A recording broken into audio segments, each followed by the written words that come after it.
এ ভাই পায়ে ধরে বলে যায়, এই যে মানুষ দেখা যায় নামাজ পড়তে যায়, নফল পড়ে না, কেন পড়েন না? একটা নফল আপনি ছেড়ে দিয়েন না। যদি আপনার নফল আপনার ফরজে ঘাটতি হয়ে যায়, আল্লাহ পাক খুঁজে দেখবেন ওর নফল আছে নাকি, ওটা এনে ফরজে রূপান্তরিত করে আল্লাহ আপনাকে ঘাটতি পূরণ করে মাফ করে জান্নাত দিয়ে দিবেন। আপনি খুঁটে খুঁটে নফল পড়বেন, আপনি তাহাজ্জুদের নামাজ পড়বেন। আল্লাহ বলেছেন আর চারটা গুণ সম্পূর্ণ মানুষ হওয়া দরকার। আল্লাহ পাক কি বলেন? আস-সাবিরিনা ওয়াস-সাদিকিনা ওয়াল কানিতিনা ওয়াল মুনফিকিনা ওয়াল মুস্তাগফিরিনা বিল আসহার। এক নম্বর হলো সাবিরিন হতে হবে, তার মানে ধৈর্যশীল হতে হবে, এটা ইমানদারের গুণ। দুই নম্বর সাদিকিন, সত্যবাদী হতে হবে। ওয়াল কানিতিন, আল্লাহ পাকের আনুগত্য বান্দা হওয়া লাগবে। ওয়াল মুস্তাগফিরিনা বিল আসহার, শেষ রাতের কান্না আল্লাহ পাকের কাছে দারুণ পছন্দ। রাসূল বললেন মান সাল্লা রাকাতাইন ফাদাখালাল জান্নাহ হাত্তা ইয়াশুত্তু লাবানুল গনাম। 2 রাকাত নামাজ যদি তুমি পড়ো, 4 রাকাত নামাজ যদি তুমি পড়ো, যে নামাজ পড়তে একটা ছাগলের দুধ দহন করতে যে সময় লাগে না, এত সময় লাগবে না, অথচ এই নফল নামাজ হলেও এটা তোমার জান্নাতে নিয়ে যাবে। আল্লাহু আকবার বলেন। এ ভাই কেন ছেড়ে দেন? আপনি ফজরের নামাজ জামাতে আদায় করেন, ফজরের পরে আপনি দোয়া দরুদ গুলো পড়েন, নবী যেভাবে দোয়াগুলো পড়েছেন এই দোয়াগুলো আপনি পড়েন, মাসনুন দোয়াগুলো পড়েন। এরপরে আপনি আওয়াবিন পড়েন, আপনি সাস্টের নামাজ পড়েন। যখন সুযোগ পাবেন, আপনি কত সময় নামাজ চলে গেছে, আপনি নামাজে দাঁড়ান, আপনি নামাজ পড়েন। আর প্রত্যেক দিন অন্তত 3 আয়াত যদি হয় কোরআন শরীফ পড়তেই থাকবেন, কারণ আপনার ঈমানি শক্তি বাড়া দেয় কোরআন তেলাওয়াতের কারণে। নবী বলেছেন একটা আয়াত যদি কেউ তেলাওয়াত করে তাহলে একটা উট কোরবানির সওয়াব আল্লাহ তার আমলনামায় দিবেন। সুবহানাল্লাহ বলেন। সাহাবীরা বললেন ও আল্লাহর পয়গম্বর যদি 2টা আয়াত পড়ি, কয় 2 উট কোরবানির সওয়াব হবে। নবী বললেন 10টা আয়াত যদি পড়ো 10টা উট কোরবানির সওয়াব হবে। আয়াতের সংখ্যা হবে যত, উটের সংখ্যা হবে তত, এত সওয়াব তোমার আমলনামায় হবে। আল্লাহ পাক বলছেন কোরআন শরীফ তোমার রোগের শেফা। ওয়া নুনাজ্জিলু মিনাল কুরআনি মা হুয়া শিফাউ ওয়া রাহমাতুল লিল মুমিনিন ওয়া লা ইয়াজিদুল যালিমিনা ইল্লা খাসারা। আমি কোরআনে এমন কিছু বিষয় নাজিল করেছি যা মুমিনের জন্য সুচিকিৎসা এবং রহমত স্বরূপ। জালেমদের কেবল ক্ষতি বৃদ্ধি করেন, যারা কোরআনকে সম্মান করে তাদেরকে আল্লাহ সম্মান বাড়ায় দেন। সুবহানাল্লাহ বলেন। ও মুসলমান ভাইরা রে, কোরআন যত পড়বেন, নবী আলাইহিস সালাতু ওয়াস সালাম কি সুন্দর করে বললেন আল কোরআন শাফিউন মুশাফফা, কোরআন তেলাওয়াতকারীর পক্ষে কোরআন শরীফ সুপারিশ করবে। আল্লাহ নবী বলেন ওয়ামা হিল্লু মুসাদ্দাকু ফামান জাআলা মা মাকাদাহু ইলান নার, যারা কোরআন তেলাওয়াত করবে, কোরআনের নিয়ম অনুযায়ী যারা চলবে, জাহান্নামের আগুন তার জন্য হারাম হয়ে যাবে। আল্লাহু আকবার বলেন। প্রতি ঘরে ঘরে বাড়িতে বাড়িতে কোরআন পড়েন, ওই ঘরে কখনো অশান্তি হবে না, স্বামী স্ত্রীর মধ্যে দ্বন্দ্ব লাগবে না, মারামারি হবে না, কাটাকাটি হবে না, খুনাখুনি হবে না। কোরআনের শিক্ষা মানুষকে বিনয়ী বানা দেয়। প্রিয় ভাইরা আমার, ওই ছেলেটা বিয়ে করলো, মনে আছে তো? বিয়ে করলো, ব্যবহার খুব খারাপ। প্রিয় ভাই আমার, মা শাশুড়ি শুধুমাত্র এই কথা বলছে, আর রাগ করে সে বাবার বাড়ি চলে গেছে। ছেলে মানিক তখন ক্ষেত খামারে কাজ করে বাড়ি চলে আসছে। মা বিউটি কই? ও বাবা অমুকে সাক্ষী আছে, অমুকে সাক্ষী আছে। আমি এই কথা বলছি শুধু যে এই সংসার করতে আমার আর তোমার শ্বশুরের অনেক কষ্ট হয়েছে, তোমরা এটা ছড়া ছিটা নষ্ট করে খায় না, তাহলে আল্লাহ নারাজ হবে। আর আমাকে কুটনি বলি বলে গালি দিয়ে সে চলে গেছে বাবার বাড়ি। এই কথা শোনা মাত্র নিজের পেটের একমাত্র সন্তান দৌড়ায় এসে তার মার গলা ধরে ধাক্কা দিয়ে জমিনে ফেলা দিছে। উপর হয়ে পড়ে গেছে, ঠোঁট কেটে ফিনকি দিয়ে রক্ত বের হয়ে গেছে।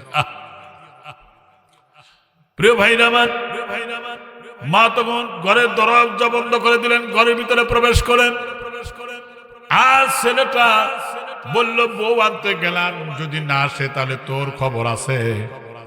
এদিকে মা বারবার আল্লাহর কাছে বলে, আল্লাহ এই ছেলের বউ যদি না আসে আমার তো মেরেই ফেলে দিবে, আল্লাহ বউ মারে আসার মতো তুমি অবস্থা করে দাও। প্রিয় ভাইরা আমার, এই মা ঘরের মধ্যে চিন্তা করতেছে, আমার এই সন্তান একবার বসন্ত আর কলেরার ব্যারাম হয়েছিল, লোকেরা বলল ভালো হবে না, ডাক্তার বলল ভালো হবে না, কোনোভাবেই না, মারা যাবে।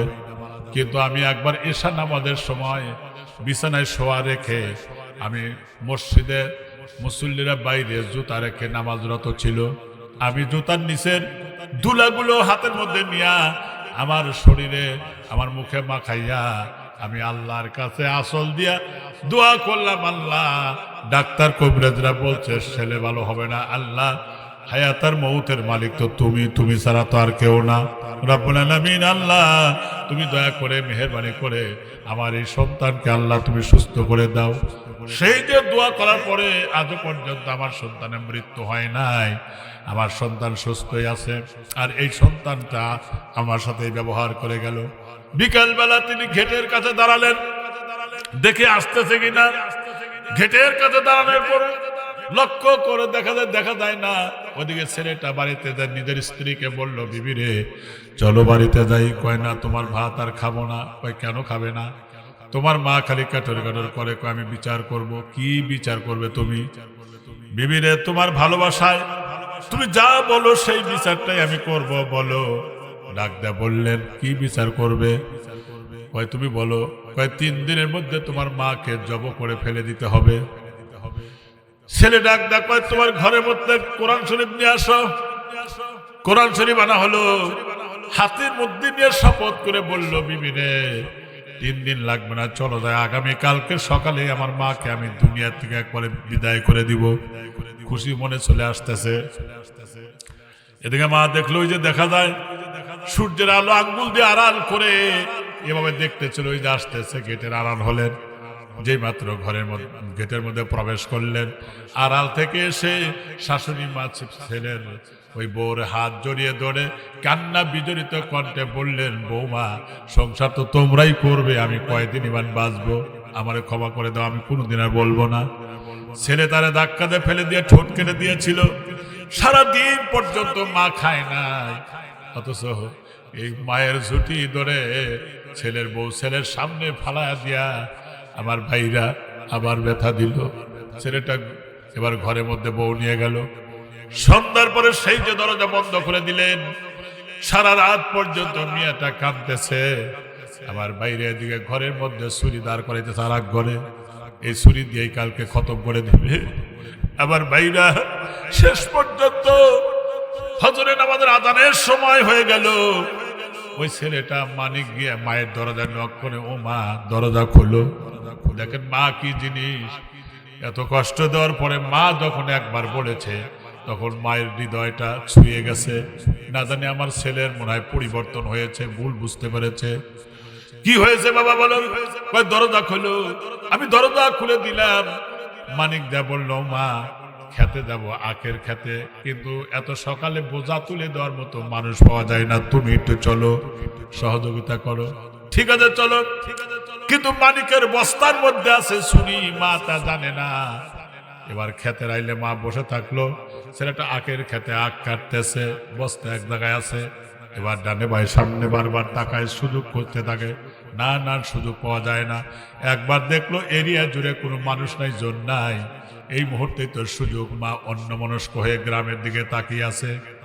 ওই মুহূর্তে বস্তার কাছে এসে ছুরিটা বের করলো, তীক্ষ্ণ ধারালো ছুরিটা বের করে পিছন দিক থেকে মায়ের কাছে আসতেছে, মায়ের গলায় লাগা একবার আলাদা করে দিবে। আমার ভাইরা আর 1 পা 2 পা আগালেই পারে তো মারে পেত। কেবলমাত্র এইভাবে ছুরিটা 2 হাত দিয়ে শূন্য করেছে, কিন্তু আর 1 পা 2 পা আগাবে না, না, বরং এই জমিনটা ম্যাগনেটের মতো এই সন্তানের পাটা চুম্বকের মতো আটকে গেছে। এরপরে এই হাত দিয়ে কোপ মারবে, হাত নিচেও নামে না, উপরে ওঠে না। আল্লাহু আকবার বলেন। আমার ভাইরা এইভাবে ভয়ের কারণে চিৎকার মারলো।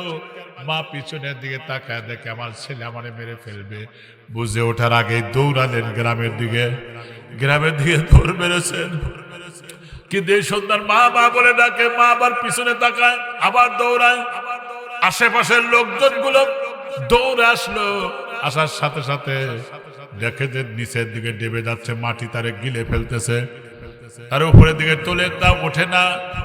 চোখে দেখা কবরে আযাব, এই বইটার লেখক হলো বিশ্ব বরেণ্য দায়ী মাওলানা তারিক জামিল। তার লেখা বইটার মধ্যে দেখলাম যে মানুষজন জড়ো হয়ে গেল, কিন্তু মাত্র আধা ঘন্টার ব্যবধানের মধ্যে ওই সন্তানটা মাটি তারে খেয়ে ফেলছে। মাকে সংবাদ দেওয়া হলো, মা আবার মায়া করে চলে আসলো। মা কান্নারত অবস্থা ডাক দেওয়া, আবার ভাইরা, গ্রামবাসী, এলাকাবাসী, অন্তত পক্ষে আমার সন্তান মাটি গিলে ফেলেছে, অন্তত মাটিটা খনন করে সন্তানের লাশটা বের করো, বের করে তারপরে আমার সামনে দাফন কাফন করো। লোকেরা মাটি খনন করতে করতে পানি বের হয়। পাকিস্তানে আজও পর্যন্ত ওই বেয়াদব ছেলের মাথার চুলও খুঁজে পাওয়া যায় নাই। সেনবাঙ্গাবাড়ির যুবকেরা রে, তোমাদের পায়ে ধরে বলে গেলাম, জীবনে কখনো মা বাবার সাথে দুর্ব্যবহার করো না, কারণ তোমার সর্বনাশ হয়ে যাবে। আর তুমি যদি মা বাবার সাথে ভালো ব্যবহার করো, তাহলে আল্লাহু ইয়ারযুকু লিমান ইয়াশা ওয়াল্লাহু বিকুল্লি শাইইন আলিম। আল্লাহ পাক তোমার জন্য পার্সেল করে, আল্লাহ তোমার ভাগ্যের পরিবর্তন করে, আল্লাহ তোমার পরকালে জান্নাতে ঠিকানা দিবে। যে বাপ মাকে কষ্ট দিলে দুনিয়াতে তার কষ্ট হবে, রিজিকের অভাব হবে। কয়ে গেলাম, 1 নম্বর পিতা মাতার প্রতি শ্রদ্ধাশীল হতে হবে, 2 নম্বর মনে প্রাণে ভালোবাসতে হবে, 3 নম্বর সর্বদা তাদেরকে মেনে চলতে হবে, 4 নম্বর তাদের খেদমত করতে হবে, 5 নম্বর তাদের প্রয়োজন পূর্ণ করতে হবে। নবী বলেছেন, দুনিয়াতে মা বাবার যদি একটা প্রয়োজন পূরণ করে দেয় কোনো সন্তান, তাহলে আল্লাহ এই দুনিয়াতেই তাকে 72টা প্রয়োজন পূরণ করে দিবে। চ্যানেলটি সাবস্ক্রাইব করে আমাদের সঙ্গেই থাকুন। আমাদের দেখার শক্তি দিয়েছেন কে? শোনার শক্তি দিয়েছেন, ধরার শক্তি দিয়েছেন, চলার শক্তি দিয়েছেন, মেমোরি দিয়েছেন কে? আল্লাহ। বান্দা যখন এই সূরা ফাতিহার প্রথম আয়াত পড়ে সিজদা দিয়া, তখন আল্লাহ কি বলেন জানেন? হামিদানি আবদি। তার মানে আমার বান্দা আমার প্রশংসা করছে। সুবহানাল্লাহ পড়েন, হামিদানি আবদি, আমার বান্দা আমার প্রশংসা করছে। আবার যখন আমরা পড়ি আর রহমানির রহিম, এর মানে তিনি মেহেরবান, দাতা এবং দয়ালু। আল্লাহ বলেন আসনা আলাইয়া আবদি, আমার বান্দা আমার গুণ কীর্তন করতেছে, আমার প্রশংসা করছে। মানে আপনার প্রতিটি আয়াতের জবাব যিনি দেন তিনি কে? তারপরে যখন আমরা পড়ি মালিকি ইয়াউমিদ্দিন, একটা হরফে কিন্তু 10টা করে নেকি। পড়েন আমার সাথে, মালিকি ইয়াউমিদ্দিন, তিনি কিয়ামত দিবসের মালিক। মালিক মানে মালিকি, ইয়াউমিদ্দিন মানে কিয়ামত, পরকালের মালিক, কিয়ামত দিবসের মালিক। এই কথা যখন আপনি বললেন, আল্লাহ কি বলেন? মাজ্জাদানি আবদি, আমার বান্দা আমার ইবাদত করে।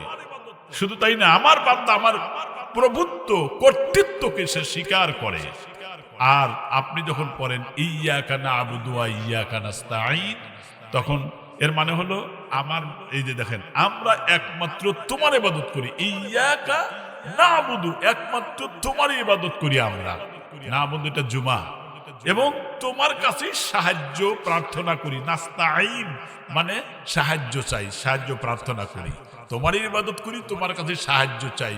এই কথা বলার কারণে আল্লাহ কি বলেন? হাযা বাইনি ওয়া বাইনা আবদি ওয়া লিআবদি মা সাআল, ইহা আমার, আমার বান্দার জন্য। আমার বান্দা এখন যা চাইবো আমি তাই দিব। সুবহানাল্লাহ, সুবহানাল্লাহ। বান্দা যখন বলেন ইহদিনাস সিরাতাল মুস্তাকিম, পড়েন সবাই, ইহদিনাস সিরাতাল মুস্তাকিম, হে আল্লাহ তুমি আমাদেরকে সরল পথে পরিচালনা করো, সঠিক পথে পরিচালনা করো। সিরাতাল্লাযীনা আন'আমতা আলাইহিম, এরপরে তোমার নিয়ামত প্রাপ্ত বান্দা, যারা নিয়ামত প্রাপ্ত বান্দা হলো 4 শ্রেণীর। 1 নম্বর হলো নাবিয়্যিন, নবী রাসূল, সিদ্দিকিন, সত্যবাদী, ওয়াস শুহাদা, ইসলামের জন্য যারা, দিন কায়েমের জন্য যারা শহীদ হয়েছে। আর 4 নম্বর ওয়াস সলিহিন, যারা নেককার আল্লাহওয়ালা আহলুল্লাহ, এরা যেই পথে চলে গেছে আল্লাহ তুমি আমাদেরকেও এই পথে পরিচালনা করো। বান্দা যখন একথা বলে আল্লাহ বলেন হাদা লি আবদি ওয়া লি আবদি মা সাআল। ফেরেশতারা তোমরা সাক্ষী থাকো, আমার বান্দা এতক্ষণ পর্যন্ত যা চাইলো। প্রথমে প্রশংসা করলো আমার ভাইরা। দুনিয়ার যখন কোন এমপি আর মন্ত্রী চলে আসে, আমাদের সামনে মন্ত্রী চলে আসে, এমপি চলে আসে, তাকে খুশি করার জন্য ভূয়সী প্রশংসা করা হয়, ঠিক কিনা? খুব প্রশংসা করা হয়। কেন প্রশংসা করা হয়? লোকটার যদি মন নরম হয়ে যায় তাহলে বরাদ্দ দিতে একটুকু কার্পণ্য করবে না। আর যদি লোকটা মনক্ষুণ্ণ হয়ে যায় তাহলে সে তো কিছুই করবে না।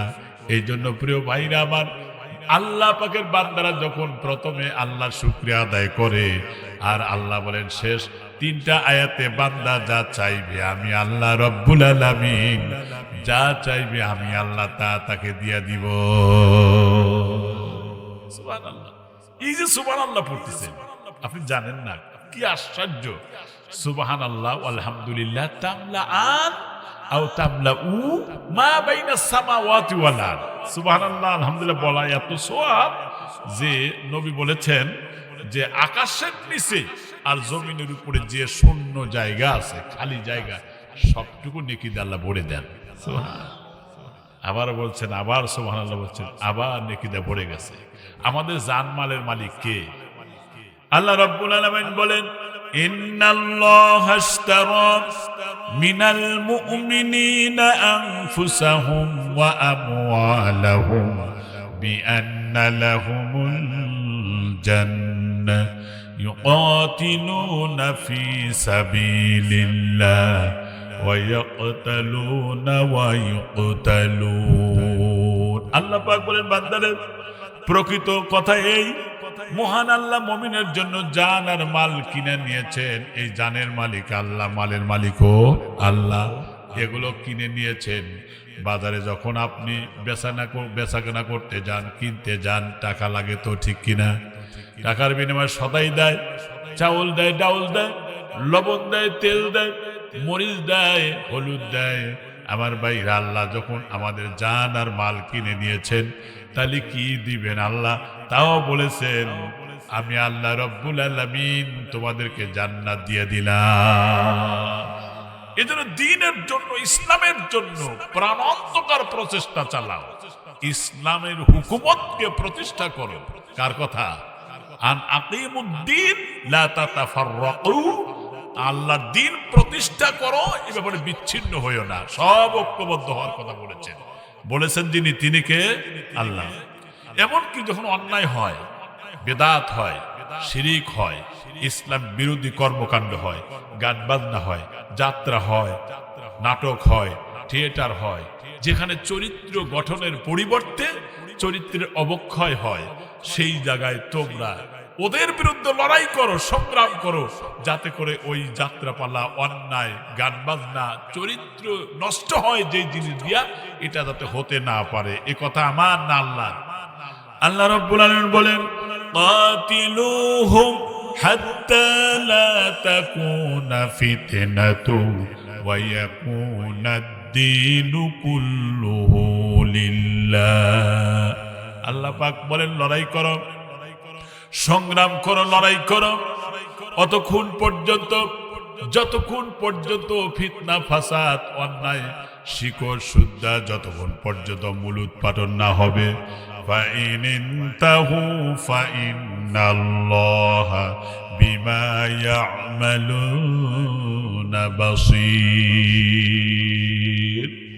নিজেদের মান আল্লাহ পাক বলছেন তোমাদের যদি ফিতনা হতে বিরত থাকো, অন্যায় থেকে তুমি যদি বাধা না দিয়া তুমি নীরবতা পালন করো, তবে শুনে রাখো তোমরা প্রকৃত পক্ষে সফল কামের মুমিনের মধ্যে পরিগণিত হবে না। এজন্য সফল কাম হতে হলে, পরিশুদ্ধ মুমিন হতে হলে অন্যায়ের প্রতিবাদ করতেই, কিন্তু এই অন্যায়ের প্রতিবাদ করতে গেলে আপনার জেল জুলুম হতে পারে, কিন্তু ঠিক না? জেল জুলুম হতে পারে আপনার বিরুদ্ধে। আসলে তো অনেক সময় নিরপরাধ মানুষের বিরুদ্ধেই তো মামলা হয়, হয় না? সবাই কি অপরাধ করে জেলে যায়? দেখবেন যুগ যুগ ধরে জেল খাটতেছে নিরপরাধ মানুষ, অন্যায় ভাবে অবৈধভাবে মামলা দিয়েছে। যারা এটা করে তারা হলো জালেম। আর রসুল বলেছেন জালেমকে যারা সহযোগিতা করে তার শক্তি বৃদ্ধির জন্য, জালেমের পক্ষে যদি কেউ সমর্থন দেয় তাহলে সে ব্যক্তি ইসলাম থেকে খারিজ হয়ে গেল। মিশকাতের হাদিস, মিশকাতুল মাসাবির হাদিস। এই জন্য সুদিন প্রতিষ্ঠা করার জন্য আপনাকে যদি মামলা দেয়, ধরেন আপনি বাড়ির থেকে পলায় আর এক বাড়ির যাবেন, তাহলে আপনার বাড়ি ত্যাগ করে আর এক জায়গায় আত্মগোপনে থাকলেন, তাহলে বাড়ির থেকে অন্য জায়গায় গেলেন, এটাই হলো হিজরত। নবী যেমন মক্কা থেকে মদিনায় হিজরতে গেছেন, তো আপনি নবীর আদর্শের উম্মত হওয়ার কারণে আপনার বিরুদ্ধে মিথ্যা মামলা দিছে, আপনি আপনার বাড়ি থেকে অন্যত্র চলে গেছেন হিজরত করে, মানে আপনার বাড়ি ত্যাগ করে অন্য জায়গায় যে আপনি আশ্রয় নিয়েছেন, এটাও হিজরতের সওয়াব পাবেন। সুবহানাল্লাহ বলেন। যদি নিরপরাধ হয় সে। আল্লাহ রাব্বুল আলামিন বলেন আল্লাযীনা আমানু ওয়া হাজারু ওয়া জাহাদু ফি সাবিলিল্লাহ في سبيل الله بأموالهم وأنفسهم أعظم درجة عند الله وأولئك هم الفائزون।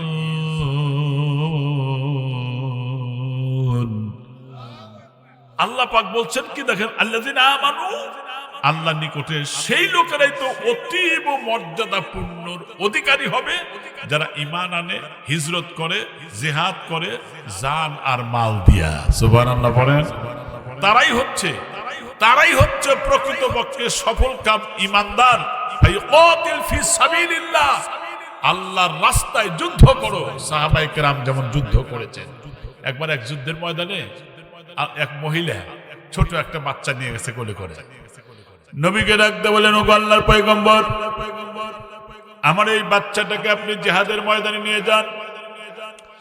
নবীজি খুব বিরক্ত বোধ করলেন, তিনি বিব্রত বোধ করছেন। কেন? কারণ এত ছোট মানুষ কি যুদ্ধে যেতে পারে? সে তো দৌড়াতে পারবে না, তরবারি ধরে রাখতেও পারবে না। কেন তুমি এখানে নিয়ে এসেছো?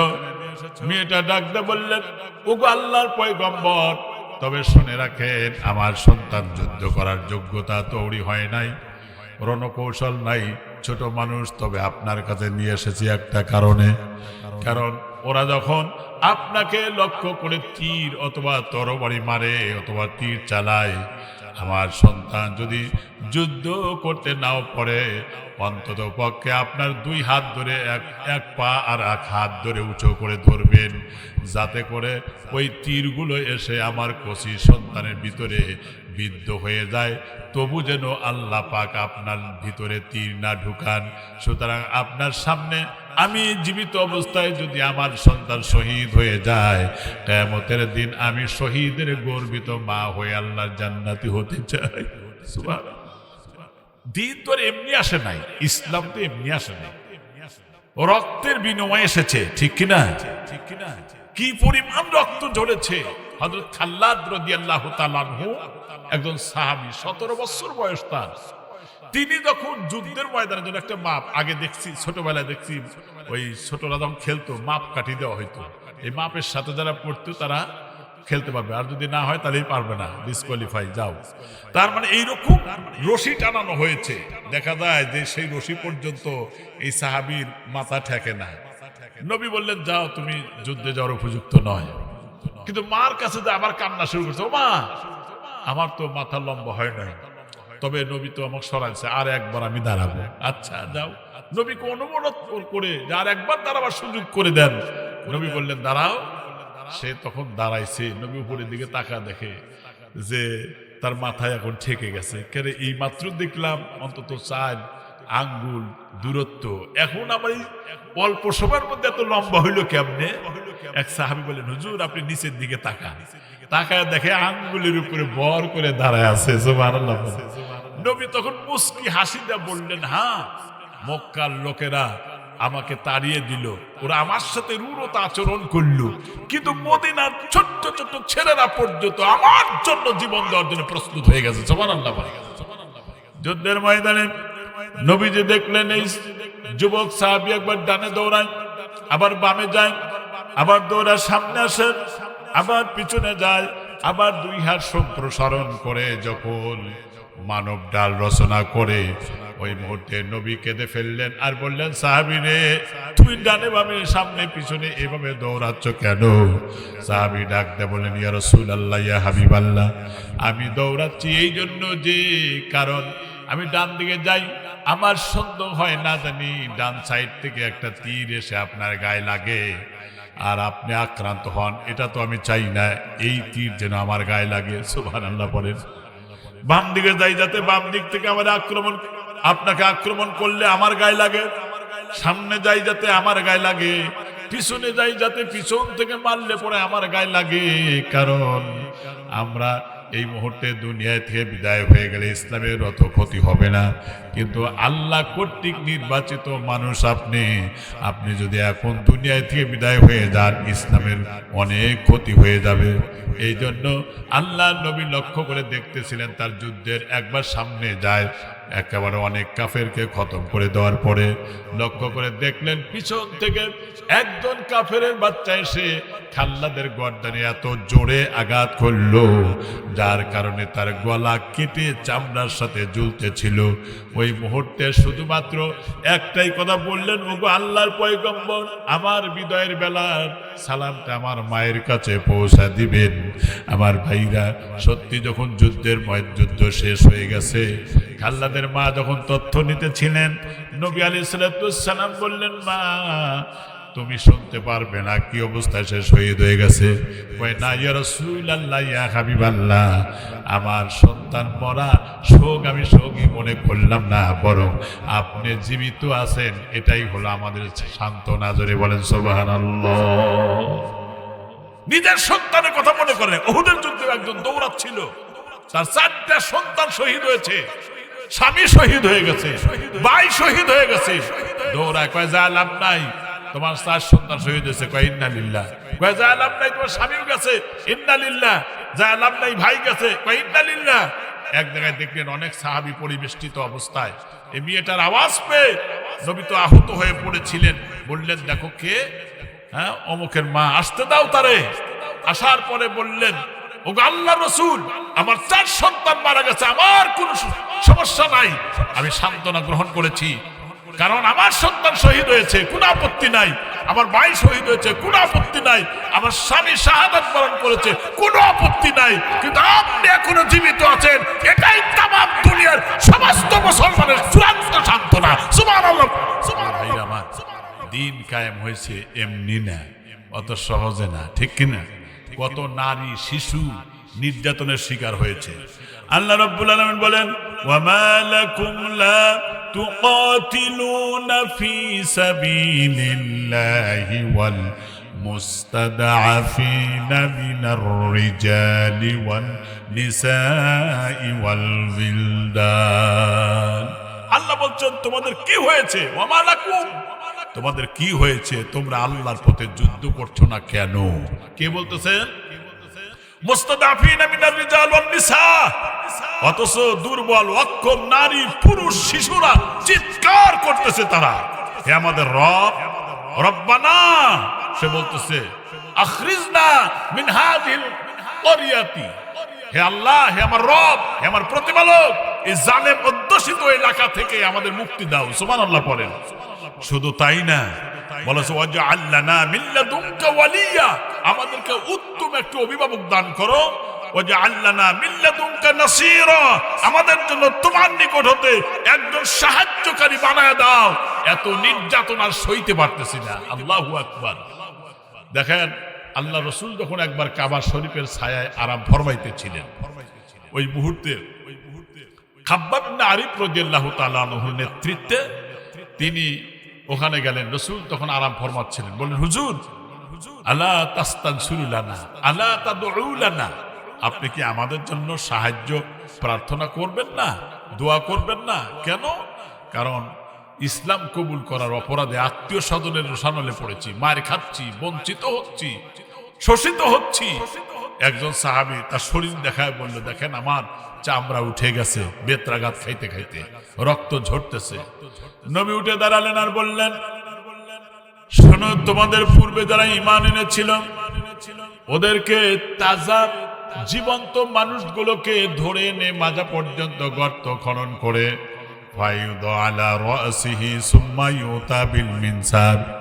বলা হলো যে শোনো, তোমাদের পূর্বে যারা ঈমানের দাবি পূরণ করতে গিয়েছিল তারা মাজা পর্যন্ত গর্ত খনন করে তার মাথার উপরে লোহার করাত দিয়া সুম্মাইয়া শুকুস নাই একজন জীবন্ত মানুষকে তাজা মানুষকে দ্বিখণ্ডিত করে ফেলে দিয়েছে। এরপরেও তারা আল্লাহর দিন থেকে এক চুলও পিছনে সরে যায় নাই। একটা তাজা মানুষকে করাত দেখাচ্ছে লোহার করাত দিয়ে, ঈমান ছাড়ো, তবু সেই ঈমান ছাড়ে নাই। কত বড় ঈমানদার! আর আমরা হইলে পারে কি করতে হবে? আগে নিজে বাঁচি, রাতাকে কপালে দেখা মনে সকালে। এইটা আমাদের ঈমান। আমাদের ঈমান দুর্বল, কিন্তু তাদের ঈমান ছিল আলাদা হয়ে গেছে, কেটে টুকরো টুকরো করে ফেলেছে, কিন্তু ঈমান বিক্রি করে নাই। সুবহানাল্লাহ পড়েন। এরাই ছিল ঈমানদার। ইসলাম তো এবি আসে নাই।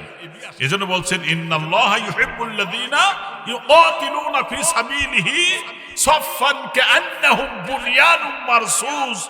আল্লাহ তো ভালোবাসেন সেই লোকদেরকে যারা আল্লাহর পথে এমন ভাবে কাতার বন্দী হয়ে সীসা ঢালা প্রাচীরের ন্যায় একেবারে ঐক্যবদ্ধ হয়ে ইসলামের সপক্ষে যুদ্ধ করে। এরাই হলো প্রকৃতপক্ষে আল্লাহ প্রেমিক। সুবহানাল্লাহ পড়েন। হ্যাঁ প্রিয় ভাইরা আমার, এখন সামনের দিকে মূল আলোচনা আসতেছি। তাহলে কাফেররা বললে মরে গেলে আর আমাদের কিছুই হবে না। মনে আছে না আপনাদের? ওয়ায়াকুলুল ইনসান আইযা মা মিতু লাসাউফা উখরুজু হাইয়া। ওরা কি বলতো? ওরা বলতো যে মরে গেলে আবার জীবিত হব কিভাবে, কি করে সম্ভব? এটা কি সম্ভব? আওয়ালা ইয়াযকুরুল ইনসান আন্না খলাকনাহু মিন ক্বাবলু ওয়া লাম ইয়াকু শাইয়্যা। আল্লাহ পাক বলছেন মানুষরা কি সেই কথা মনে পারে না? সৃষ্টি করার আগে যে কিছুই ছিল না, আল্লাহ পাক অস্তিত্বহীন থেকে কিভাবে অস্তিত্ব দান করেছেন, একটু বার কি সে চিন্তা করে দেখেছে? জবাব আল্লাহ দিচ্ছেন। মুসলমান ভাইরা, আল্লাহ অন্য একটা আয়াতে বললেন হাল আতা আলাল ইনসানি হিনুম মিনাদ দাহরি লাম ইয়াকুন শাইআম মাযকুরা। এটা আল্লাহু আকবার বলেন।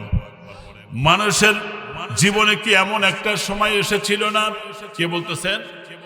মানুষের জীবনে কি এমন একটা সময় এসেছিল না যখন সে উল্লেখযোগ্য বলতে কিছুই ছিল না? সুতরাং সে আকসা থেকে আমি তোমাদেরকে সৃষ্টি করেছি, মাটি থেকে সৃষ্টি করেছি। শুধু তাই না, আল্লাহ পাক বলেছেন তার একটু চিন্তা করে দেখা উচিত। ফাল ইয়ানজুরিল ইনসানু মিম্মা খুলিক। আমি কিভাবে তারে সৃষ্টি করেছি? সামান্য সবেগে এক ফোঁটা বীর্য থেকে আমি আল্লাহ পাক তাকে সৃষ্টি করেছি। অথচ সে ব্যক্তি অহংকার করে কি করে, দাম্ভিকতা করে কি করে? সুতরাং নবী ওদেরকে শুনিয়ে দিন, তোমরা যদি মরে গিয়ে মাটির সাথে একবার মিশেও যাও, আল্লাহ পাক বলেন কুল কুনু হিজারাতান আও হাদিদা। তোমরা যদি মরে গলে পচে একবারে মাটির সাথে মিশেও যাও, তারপরে লোহাও যদি হয়ে যাও, তারপরে আল্লাহ তোমাদের পুনরায় জিন্দা করবে। আল্লাহর সেই ক্ষমতা মনে হয় নাই নাকি? না দুর্বল হয়ে গেছে? না, আল্লাহ তো আল্লাহ, তার কোয়ালিটি ভিন্ন। সুবহানাল্লাহ। মানে কাফেররা যা বলতো আনতুম আসাদ্দু খলকান আমিস সামাআ বানাহা, আল্লাহ বলেন আমি যদি, যখন আকাশ ছিল না, জমিন ছিল না, এ সব কিছু তো আমি আল্লাহ যদি বানাতে পারি, আর তুমি তো সামান্য একটু মানুষ, ঠিক কিনা? আল্লাহ পাক বলেন দেখেন আল্লাহর অনুগ্রহ কি পরিমাণ ভালোবাসা আল্লাহ। আমি একটু বলে নিতেছি, সামনে আপনার ওই কথাগুলো বলবো। কি ভালোবাসা আল্লাহর, কি অনুগ্রহ, তার বিশেষ অনুগ্রহ। আল্লাহর অনুগ্রহ ছাড়া কি বাঁচা সম্ভব?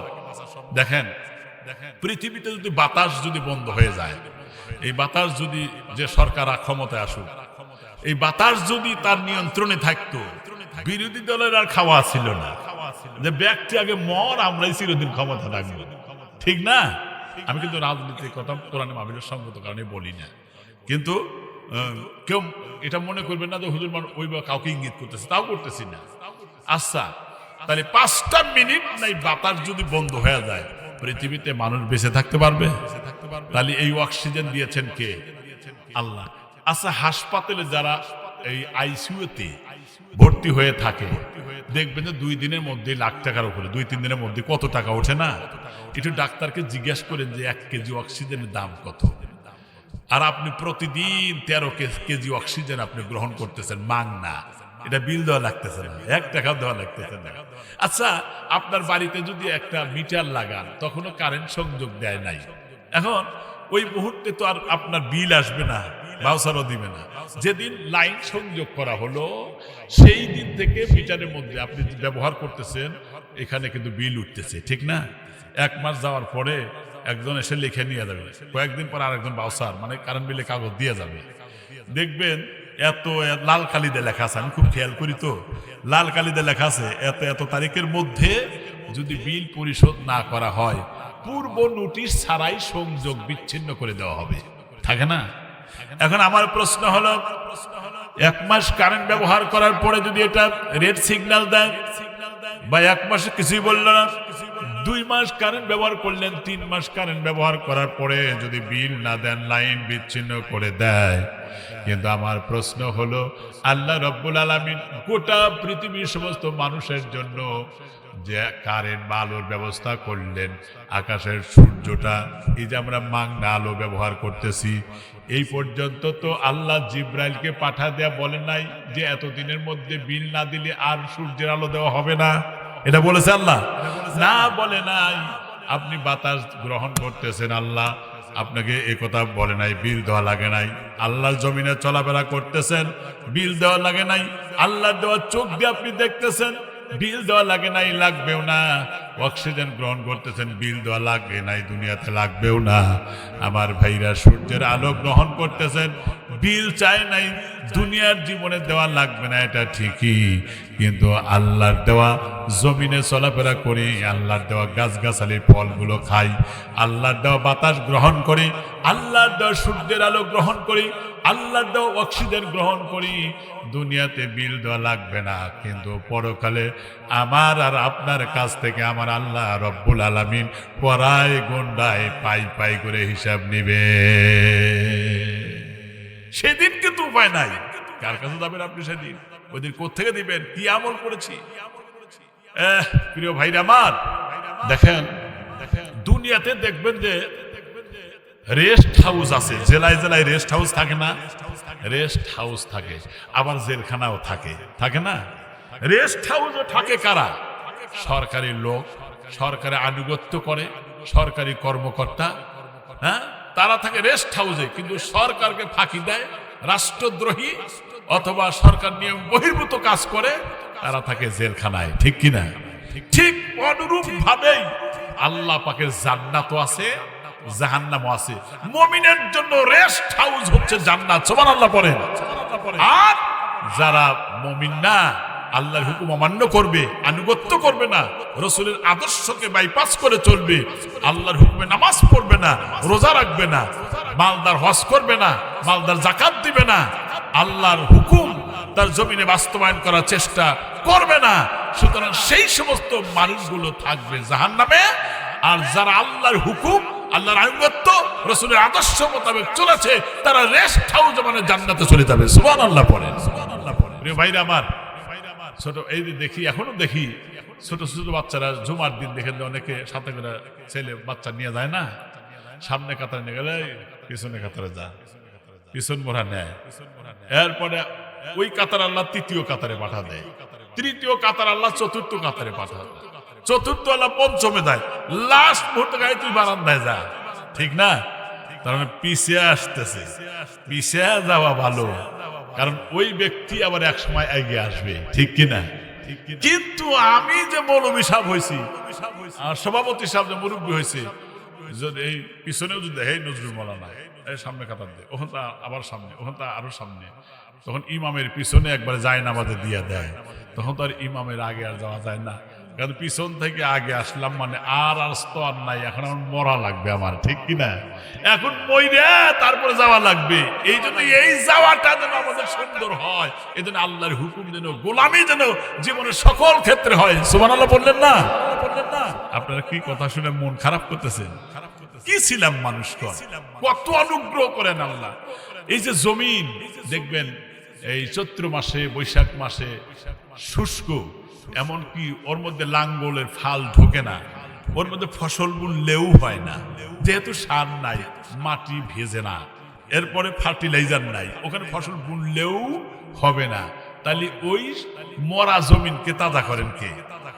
আল্লাহ রাব্বুল আলামিন বলেন ফাযুর ইলা আসাদি রাহমাতিল্লাহি কাইফা ইউহয়িল আরদা বা'দা মাউতিহা ইন্না যালিকা লামুহয়িল মাউতা ওয়া হুয়া আলা কুল্লি শাইইন কাদির। সবাই বলেন ইন্নাল্লাহা আলা কুল্লি শাইইন কাদির। আল্লাহু আকবার বলেন।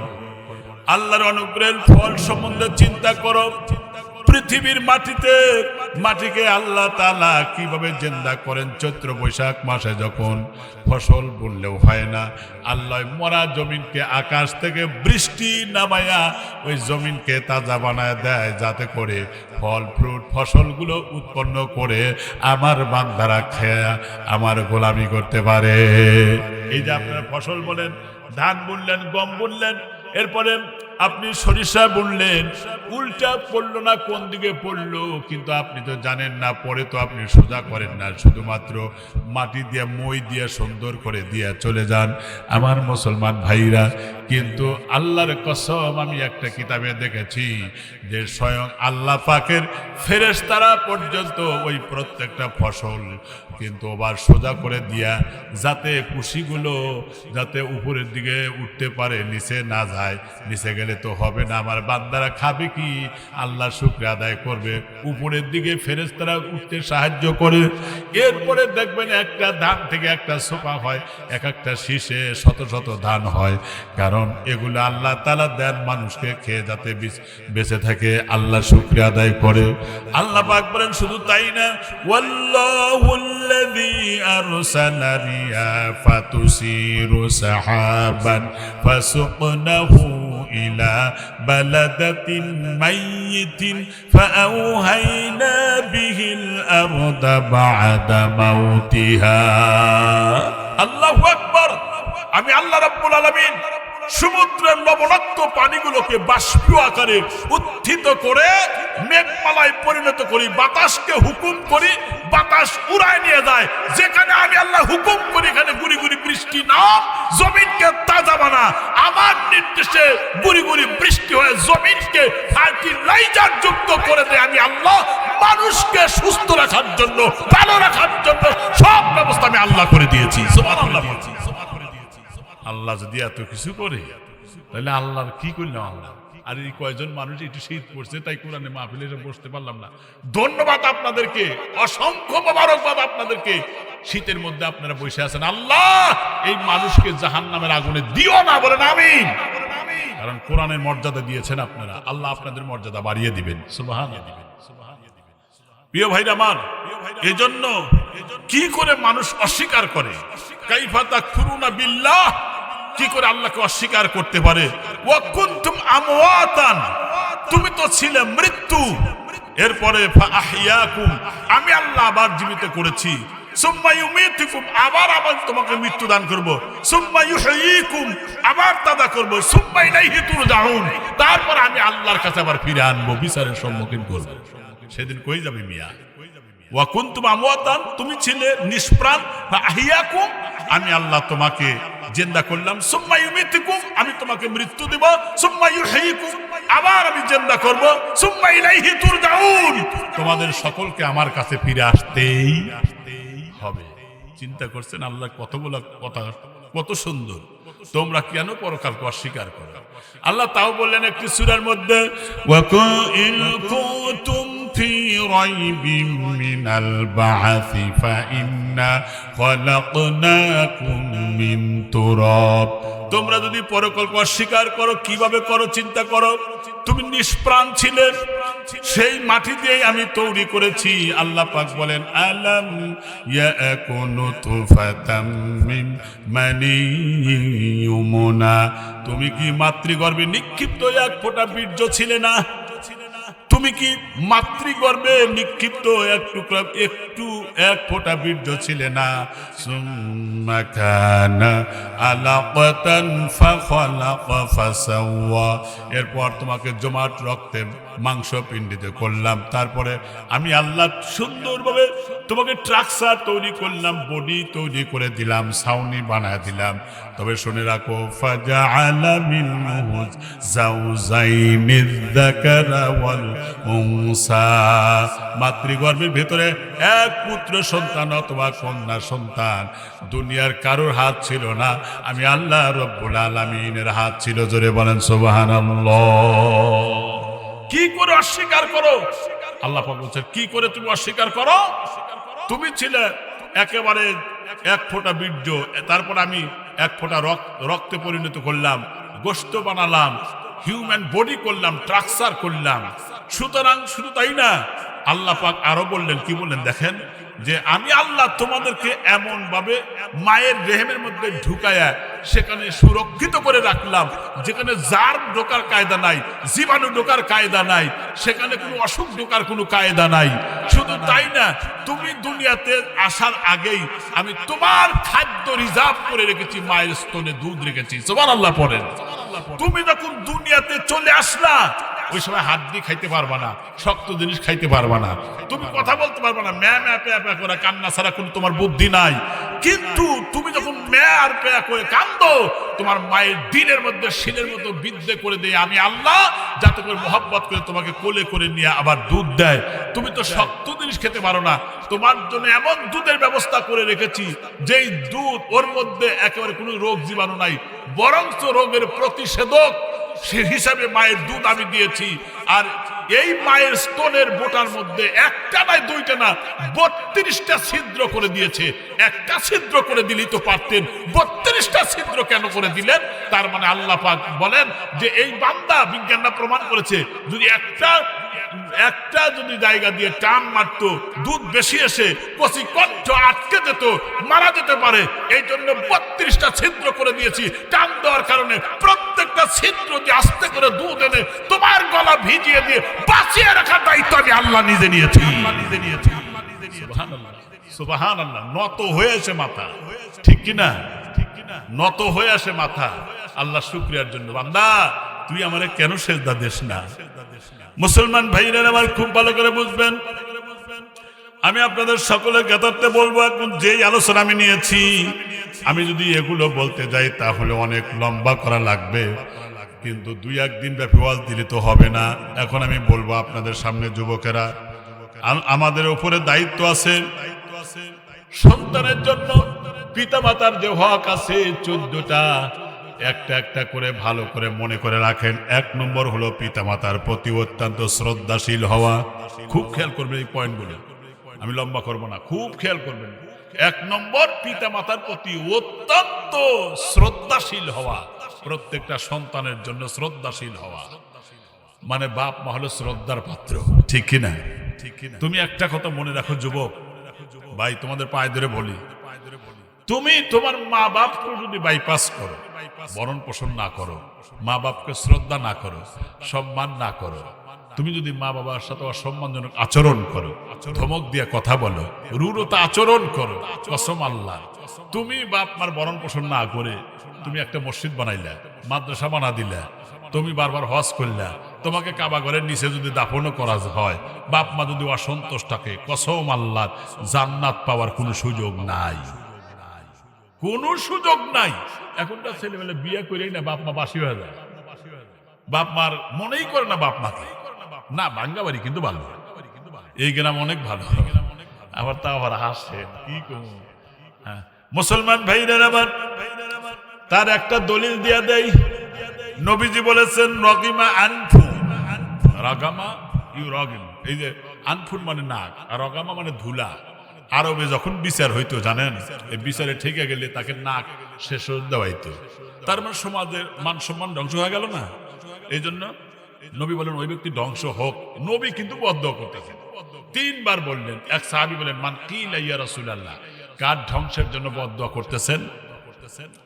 নবী বললেন মান আদরাকা আবওয়াইহি ইনদাল কিবার আহাদুহুমা আও কিলাহুমা সুম্মা লাম ইয়াদখুলিল জান্নাহ, যে ব্যক্তি দুনিয়াতে মা বাপকে পাওয়ার পরে মা বাবার খেদমত করলো না, ভরণ পোষণ করলো না, অসুস্থ হয়েছে চিকিৎসা করলো না, দেখাশোনা করলো না, নবী আলাইহিস সালাতু ওয়াস সালাম বলেন ফালাম ইয়াদখুলিল জান্নাহ, সে যতই ইবাদত করুক না কেন, ফালাম ইয়াদখুলিল জান্নাহ, সে কখনোই আল্লাহর জান্নাতে যেতে পারবে না।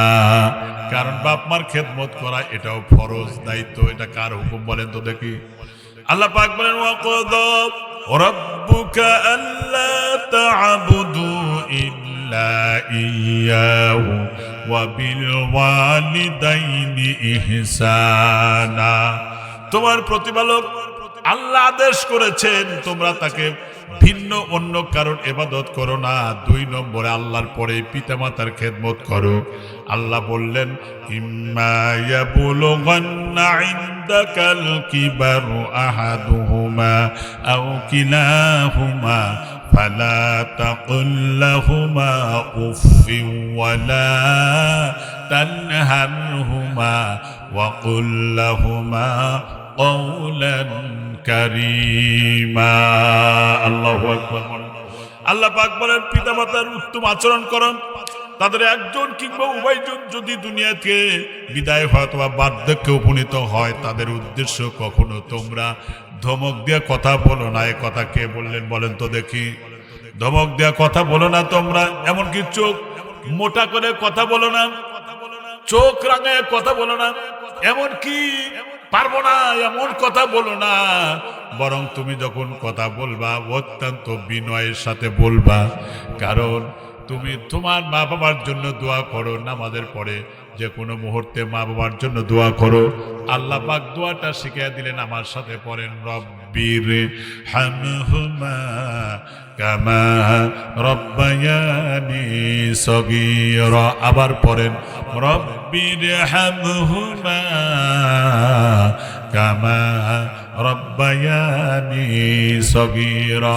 আয় আল্লাহ তাআলা, আমার বাপ যেমন ছোটবেলায় স্নেহের কোলে লালন পালন করেছিলেন, আমাদের মা বাপ যাদের নাই আল্লাহ তোমার রহমতের কোলে উঠায়া নাও। আর একটা দোয়া করবেন রব্বি গফিরলি ওয়ালি ওয়ালিদাইয়া ওয়ালিমান দাখালা বাইতি মুমিনান ওয়াল মুমিনিনা ওয়াল মুমিনাত। হে আমার আল্লাহ, আমাকে আমার পিতামাতা আমার ঘরে মুমিন হয়ে এরপরে প্রবেশকারীদেরকে সকল ইমানদার নর নারীদেরকে আল্লাহ তাআলা ক্ষমা করে দাও। আমাকেও দাও, বাবাকেও দাও, মাকে দাও, সন্তানগুলোকে দাও।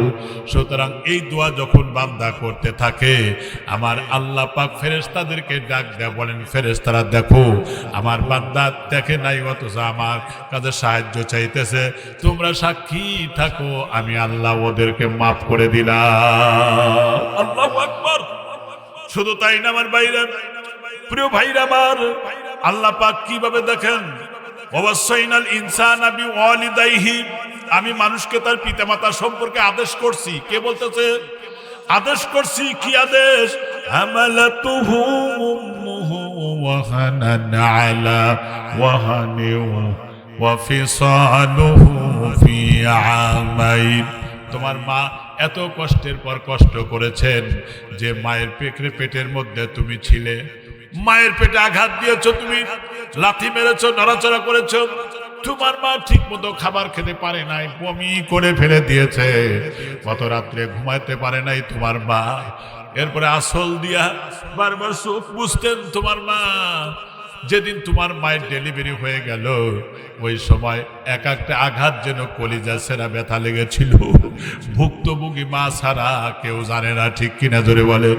আমার বাড়িরা মায়ের পেটে লাথি মেরে দুনিয়া আসলাম, আধা বালতির মতো রক্ত ঝরে গেল, ব্লিডিং হয়ে গেল, কিন্তু মা ইনজুরি হলেন, অজ্ঞান হয়ে গেলেন। প্রিয় ভাইরা, এই যে সন্তানকে পেটে করে প্রায় 1 বছর নড়াচড়া করলেন, আপনি পরীক্ষা করবার জন্য একটা ইট যদি মধ্যে বেঁধে আপনি পিঠের সাথে রশি দিয়া বান্ধা যদি পেটের সাথে ইট রাখেন, 24টা ঘন্টাও আপনি খোলাতে পারবেন না। অথচ তোমার মা এতদিন পর্যন্ত তোমাকে পেটে ধারণ করে ঘরেছে, লালন পালন করেছে। এরপরে দুনিয়া আসার পরে তোমার মা নিজে খেয়ে না খেয়ে তোমার জন্য কত কিছু করলো। অথচ বিয়ে করার পরে দেখা যায় সন্তানেরা শ্বশুর শাশুড়ির যত খেদমত করে, অথচ মা বাবার খেদমত করে না। ঠিক কিনা? আমি না করি না, কিন্তু একটা আসল আর একটা হলো নকল। ঠিক কিনা? আসলের দাম বেশি না নকলের দাম বেশি? তোমার শ্বশুর শাশুড়ি তোমাকে বদদোয়া করলে কবুল হতেও পারে, নাও পারে। দোয়া করলেও কবুল হতে পারে, নাও পারে। আমি নজরুল মোল্লাকে দাওয়াত দিয়া খাওয়াইলেন, পকেটে টাকা বইরা দিলেন, আমি দোয়া করলাম, কবুল হতেও পারে, নাও পারে। একজন পীর সাহেবকে আইনা 10,000 টাকা দিলেন, আর বিভিন্ন খাদ্য আপনি তারে দিয়ে দিলেন, দোয়া করলো, কবুল হতেও পারে, নাও পারে। কিন্তু তোমার বাপ মা যদি তোমার জন্য দোয়ার বদদোয়া করে, 100% শিওর কবুল হয়ে যাবে। ঠিক কিনা? সাদ বিন আবি ওয়াক্কাস রাদিয়াল্লাহু তাআলা আনহু একজন সাহাবী, তিনি মাতৃভক্ত একটা সন্তান ছিলেন, মা ছাড়া কিচ্ছু মনে নাই। হয়ারেস এই মা যখন মার অনুমতি ছাড়াই কালেমা পড়ে মুসলমান হয়ে গেলেন। সুবহানাল্লাহ বললেন না? নাগান্বিত হয়ে অনশন করলো। কি অনশন? অনশন করলো যতক্ষণ পর্যন্ত আমার সন্তান কালেমা ছেড়ে দিবে না, কতক্ষণ পর্যন্ত প্রচন্ড অগ্নি জ্বরা সূর্যের কিরণ পড়তেছে বালুর উপরে, আমি সেখানে দাঁড়ায় থাকবো, পানিও পান করবো না, ভাতও খাবো না, এখান থেকে যাবো না। বড় ভাই এসে বলতেছে, ভাই রে চলো যাই, মা তো এখন না খেয়েছে সারাদিন পর্যন্ত। এ কথা বলেছে, যতক্ষণ পর্যন্ত তুমি কালেমা ছেড়ে না দিবা ততক্ষণ পর্যন্ত সে খানাও খাবে না, কিছু করবে না, যাবেও না। ওই মুহূর্তে এই সন্তান ডাক কয়, বড় ভাই শোনো, আমি যে কালেমা পড়েছি, ও ভাই শোনো, যে কালেমা পড়েছি, আর আমি যে কালেমার স্বাদ আমার দেহের মধ্যে আমি ভিতরে যে পেয়ে গেছি, ভিতরটা আলোকিত হয়ে গেছে। আমার মায়ের 5টা মাত্র আত্মা, আল্লাহ পাক যদি তার মধ্যে 1000 আত্মা দিতেন, আর আমার চোখের সামনে চূড়ান্ত কষ্ট করে একটা একটা করে আত্মা যদি বের হয়ে যায়, 1000 আত্মাই বের হয়ে যদি যায়, তবু আমি একটা মুহূর্তের জন্য আল্লাহর কালেমা থেকে দূরে যাব না। আল্লাহু আকবার। তুঝসে সরকত হুয়া তুই কো বিগর যাতে থে, তেগে চিজ হায় কিয়া চিজ হায় হাম তো কুলর যাতে থে, नक्शे तौहीद का और दिल पर बैठा हमने जरे खंजर भी ये सुनाया पैगाम हमने। যার দিনের মধ্যে কালেমা অঙ্কিত হয়, কালেমার শিকড় যখন মজবুত হয়, তখন বাতিলকে সে পরোয়া করে না, সে জেলকে ভয় করে না, জুলুম আর নির্যাতনকে বৃত্তাঙ্গুলি প্রদর্শন করে। এমনকি সে যখন আল্লাহর কালেমার যখন শক্তিটা ভিতরে থাকে, তখন তার বাইরের চোখ, হাত, পা আল্লাহর জন্য কাজ করে। কারণ যেই হাত আল্লাহ দিয়েছেন, এই হাত আল্লাহর বিরুদ্ধে নাড়াতে পারবো না। যেই চোখ আল্লাহ দিয়েছেন, যেটা নিষিদ্ধ করেছেন দেখবো না। যে পা আল্লাহ দিয়েছেন, এই পা আল্লাহর নির্দেশিত পথে চালাবো, বাতিলকে পরোয়া করবো না, প্রয়োজনে জীবন দিব, বাতিলের কাছে মাথা নত করে না। ঠিক কিনা? প্রিয় ভাইরা আমার, এই জন্য বিনয়ের সাথে অনুরোধ করব, যাদের বাপ মা বেঁচে আছে, জান্নাতের দরজাই তোমার বাড়িতে আছে। হুমা জান্নাতুকা ওয়া নারুকা, হুমা জান্নাতুকা ওয়া নারুকা। বাপ মা তোমার জন্য জান্নাতের দরওয়াজা, আবার জাহান্নামের দরওয়াজা। কেন? তুমি খেদমত করবা, জান্নাতে যাইবা, খেদমত করবা না, তোমাকে জাহান্নামে যাওয়া লাগবে। সোজা হিসাব, ডাইরেক্ট হাদিস। হ্যাঁ হ্যাঁ, তাই হয়েছে বাবাদের, ঠিকই কইছে। প্রিয় ভাইরা, শ্বশুর বাড়ি দেখবেন, আমি আমার নিজের দেখা কানে শোনা, আমি আমার এলাকার কথা বলতেছি, আপনাদের এলাকার কথা বলতেছি না। বলতেছে, গাদা তোর আব্বা 3 দিন ধরে জ্বর আইছে, তাহলে এই করিস, কয়টা জ্বরের ওষুধ কিনা দিস। গেদা কিছু করার আগেই গেদার বউ কয় কি জানেন, কয় যে কয়দিন ধরে আপনার সওয়ালে কামই নাই, টেহা পাইব কোনে, টেহা নাই। এখন আমার নিজের কানে শোনা কিন্তু, তাহলে বোঝা গেল যে আমার বাড়ির আশেপাশে এটা আমি যখন শুনলাম, তার ওই দিন বিকাল বেলায় শ্বশুর বাড়ির লোকজন আইছে। বিশ্বাস করেন, মুরগি আনলো 2-3টা, পরের দিন মাছ আনলো, তারপরে গোস্ত, আরো গরু গোস্ত আনলো, মানে তারপরে শালির জন্য ওই যে 3 পিস এনে দিছে। এটা আমার জানা মতো বলতেছে আর কি, 3 পিস এনে দিছে। শ্বশুরের জন্য যাওয়ার পথ খরচও দিছে। এই বেটা এখন টেহা বাড়াইলো কোন থেকে, ঠিক কিনা? তবে শুনে রাখো, কোন নারী যদি স্বামীকে বাপ মা থেকে ডিস্টেন্স, দূরত্ব সৃষ্টি করো, যদি তার বাপ মাকে, স্বামীর বাপ মাকে কাঁদাও, কসম আল্লাহর স্বর্ণাক্ষরে লিখে রাখতে পারো, তোমাকেও একদিন কাঁদতে হবে, তোমাকেও একদিন কাঁদতে হবে। কথা ঠিক কিনা? প্রিয় ভাইরা আমার, বাপ মা বুড়া হয়েছে আর বাসি হয়েছে না? বাপ মা তোমাকে কিভাবে লালন পালন করছে একটু চিন্তা করে দেখেছো? মুসলমান ভাইরা আমার, একটা হাদিস শোনা দেই, আবু হুরায়রা থেকে হাদিসটা বর্ণিত। মান আহাক্কু বিহুসনি সাহাবাতি ওয়ালা উম্মুকা। একজন সাহাবী বলেন, ইয়া রাসূলুল্লাহ, ইয়া হাবিবাল্লাহ, আমার কাছ থেকে সবচেয়ে ভালো আচরণ পাওয়ার উপযুক্ত ব্যক্তিকে? নবী বললেন, তোমার মা। ক্বালা সুম্মা মান? তারপরে কে? নবী বললেন, উম্মুকা, তোমার মা। ক্বালা সুম্মা মান? তারপরে কে? বললেন, তোমার মা। চতুর্থবার বললেন, তারপরে কে? বললেন, আবুকা ইজলিস, তোমার বাবা বসো। 3বার মায়ের কথা বললেন, আর বাবার কথা একবার বললেন। তার মানে এই নয় যে বাবার চাইতে মায়ের মর্যাদা বেশি, তা কিন্তু না, বরং নারীর চাইতে পুরুষের মর্যাদা আল্লাহ এখানে বাড়া দিয়েছেন। কিন্তু এখানে মায়ের কথা 3বার বলার একটাই মাত্র কারণ এই মা পেটে রেখে কষ্ট করেছেন, 2-2.5 বছর পর্যন্ত দুধ পান করাইছে এই মা। কথা ঠিক কিনা? কষ্টের পর কষ্ট সহ্য করেছেন, এই জন্য তার দাম আল্লাহ বাড়া দিয়েছেন। মুসলমান ভাইরা, নবী বলেছেন, ক্বালা ইন্নাল্লাহ হাররামা আলাইকুম উকুকুল উম্মাহাত। নবী বলেছেন, আল্লাহ মায়েদের নাফরমানি করা, হকদারে হক না দেওয়া, সন্তানদের জীবন্ত কবর দেওয়া, জাহিলিয়া প্রথা যেমন ছিল এইগুলো পরিহার করে দিয়েছেন, বাতিল করে দিয়েছেন। তবে শুনে রাখেন প্রিয় ভাইরা, মুসলমান ভাইরা, এই জন্য কোনো মানুষ যদি জাহিলিয়াত যুগের মতো এ ধরনের আচরণ করে মা বাবার সাথে, তাহলে এই ব্যক্তিটা মরার পরে আর হিসাব লাগবে না, জাহান্নামে যাইতে। কথা ঠিক কিনা? নবী আলাইহিস সালাতু ওয়াস সালাম বলেন, শোনো, মুজাহিদু ক্বালা লাকা আবুনা, ক্বালা নাম, ক্বালা ফাহিমা ফাজাহিদা। নবী আলাইহিস সালাতু ওয়াস সালাম বললেন, এক জিহাদে যাওয়ার সময় একজন এসে ডাক দিয়ে বললেন, হুজুর, আমি জিহাদের ময়দানে যাব, কিন্তু আমার মা কাঁদতেছে, বাড়িতে যাইতে দিবে না। ওই সময় ডাক দিয়ে বললেন, তুমি ফিরে যাও, তোমার মায়ের খেদমত করো, জিহাদের সওয়াব আল্লাহ তোমার আমলনামায় দিবে। ইয়ামান থেকে একজন সাহাবী আসছে তবুকের অভিযানের সময়। ওই মুহূর্তে নবী ডাক দেয়া বললেন, তোমার কি বাড়িতে কেউ আছে? কয়, আমার মা, বৃদ্ধা মা ছাড়া আর কেউ নাই, আমি তাকে রেখে জিহাদ করার জন্য এসেছি। নবীজি বলেছেন, ইরজি ইলাইয়া ফি বাইতি, তোমার বাড়িতে চলে যাও, তোমার বৃদ্ধা মায়ের খেদমত করো, জিহাদের পুরা সওয়াব আল্লাহ তোমার আমলনামায় দিয়ে দিবে। নবী আলাইহিস সালাতু ওয়াস সালাম মসজিদের নববীতে সাহাবীদেরকে নিয়ে কথা বলতেছিলেন। এমন একটা সময় সাদা ধবধবে চুলওয়ালা একজন বৃদ্ধা নারী এসে হাজির হয়ে গেল। নবীজি বসা ছিলেন, দাঁড়া গেলেন। এরপরে তিনি নবীজির চাদরটা খুলে দিলেন। যেই চাদরটার উপরে বসেন, মেয়েটাই চাদরের উপরে বসে পড়ল। নবী দাঁড়ায় থেকে কথা বললেন, যতক্ষণ পর্যন্ত কথা বললেন দাঁড়ায় থেকে। মেয়েটা চলে যাওয়ার পরে আল্লাহর নবী চাদরটা এনে আবার বসে কথা বললেন। সাহাবীরা বললেন, ইয়া রাসূলুল্লাহ, ইয়া হাবিবাল্লাহ, আপনার চাদরে জিবরাইল ফেরেশতা বসে সাহস পায় না, অথচ একজন বৃদ্ধা মহিলা আপনার চাদরে বসে থাকলো, কে সে মহিলা একটু জানান। নবী বললেন, সাহাবীরা রে, আমার আপন মায়ের কোলে কাকে দুধ কেস মনে হয় নাই, আমি যার কোলে কাকে চড়ে মানুষ হয়েছি, যার দুধ পান করে বড় হয়েছি, ইনি হচ্ছেন আমার দুধ মা হালিমাতুস সাদিয়া। জোরে বলেন সুবহানাল্লাহ।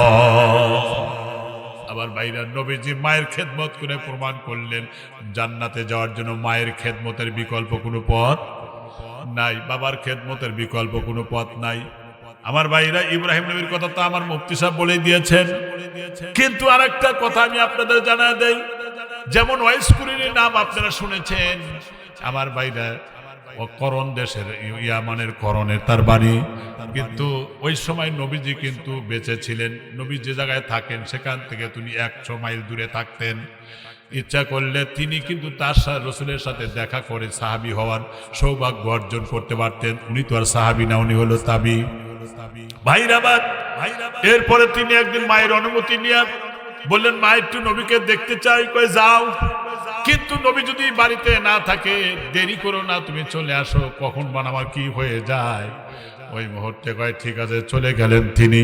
মদিনায় যাওয়ার পরে জানলেন আল্লাহ রসুল জিহাদের ময়দানে গেছে, মায়ের অনুমতি নাই, সেজন্য ফিরে আসলেন। নবীজি যখন চলে আসছিলেন, নবীকে জানানো হলো করণের অধিবাসী একজন মানুষ, নাম হলো ওয়াইস কুরনি, সে আপনার সাথে সাক্ষাৎ করতে এসেছিল, কিন্তু আপনি মায়ের অনুমতি নাই দেখে দেরি করতে পারে নাই। নবীজি খুব কাঁদলেন। এরপরে হযরত আলী আর ওমরকে ডাক দেয়া বলেন, আলী ওমর এদিকে আসো।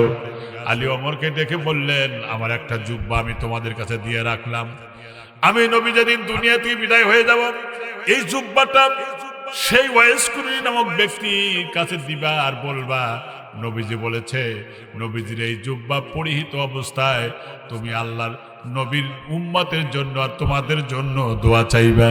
আচ্ছা ঠিক আছে। নবী চাওয়ার পরে সত্যি যখন তারে পেয়ে গেলেন, এই জুব্বাটা নিয়ে হযরত ওমর আর আলী বললেন, ভাই ওয়াইস কুরনি, আমি ওমর, উনি হলো আলী, আল্লাহ রসুল জুব্বা মোবারক দিয়েছে, এটা তুমি গায়ে দিয়া তারপরে আমাদের দুজনের জন্য দোয়া করো, তারপরে নবীর উম্মতের জন্য দোয়া করো।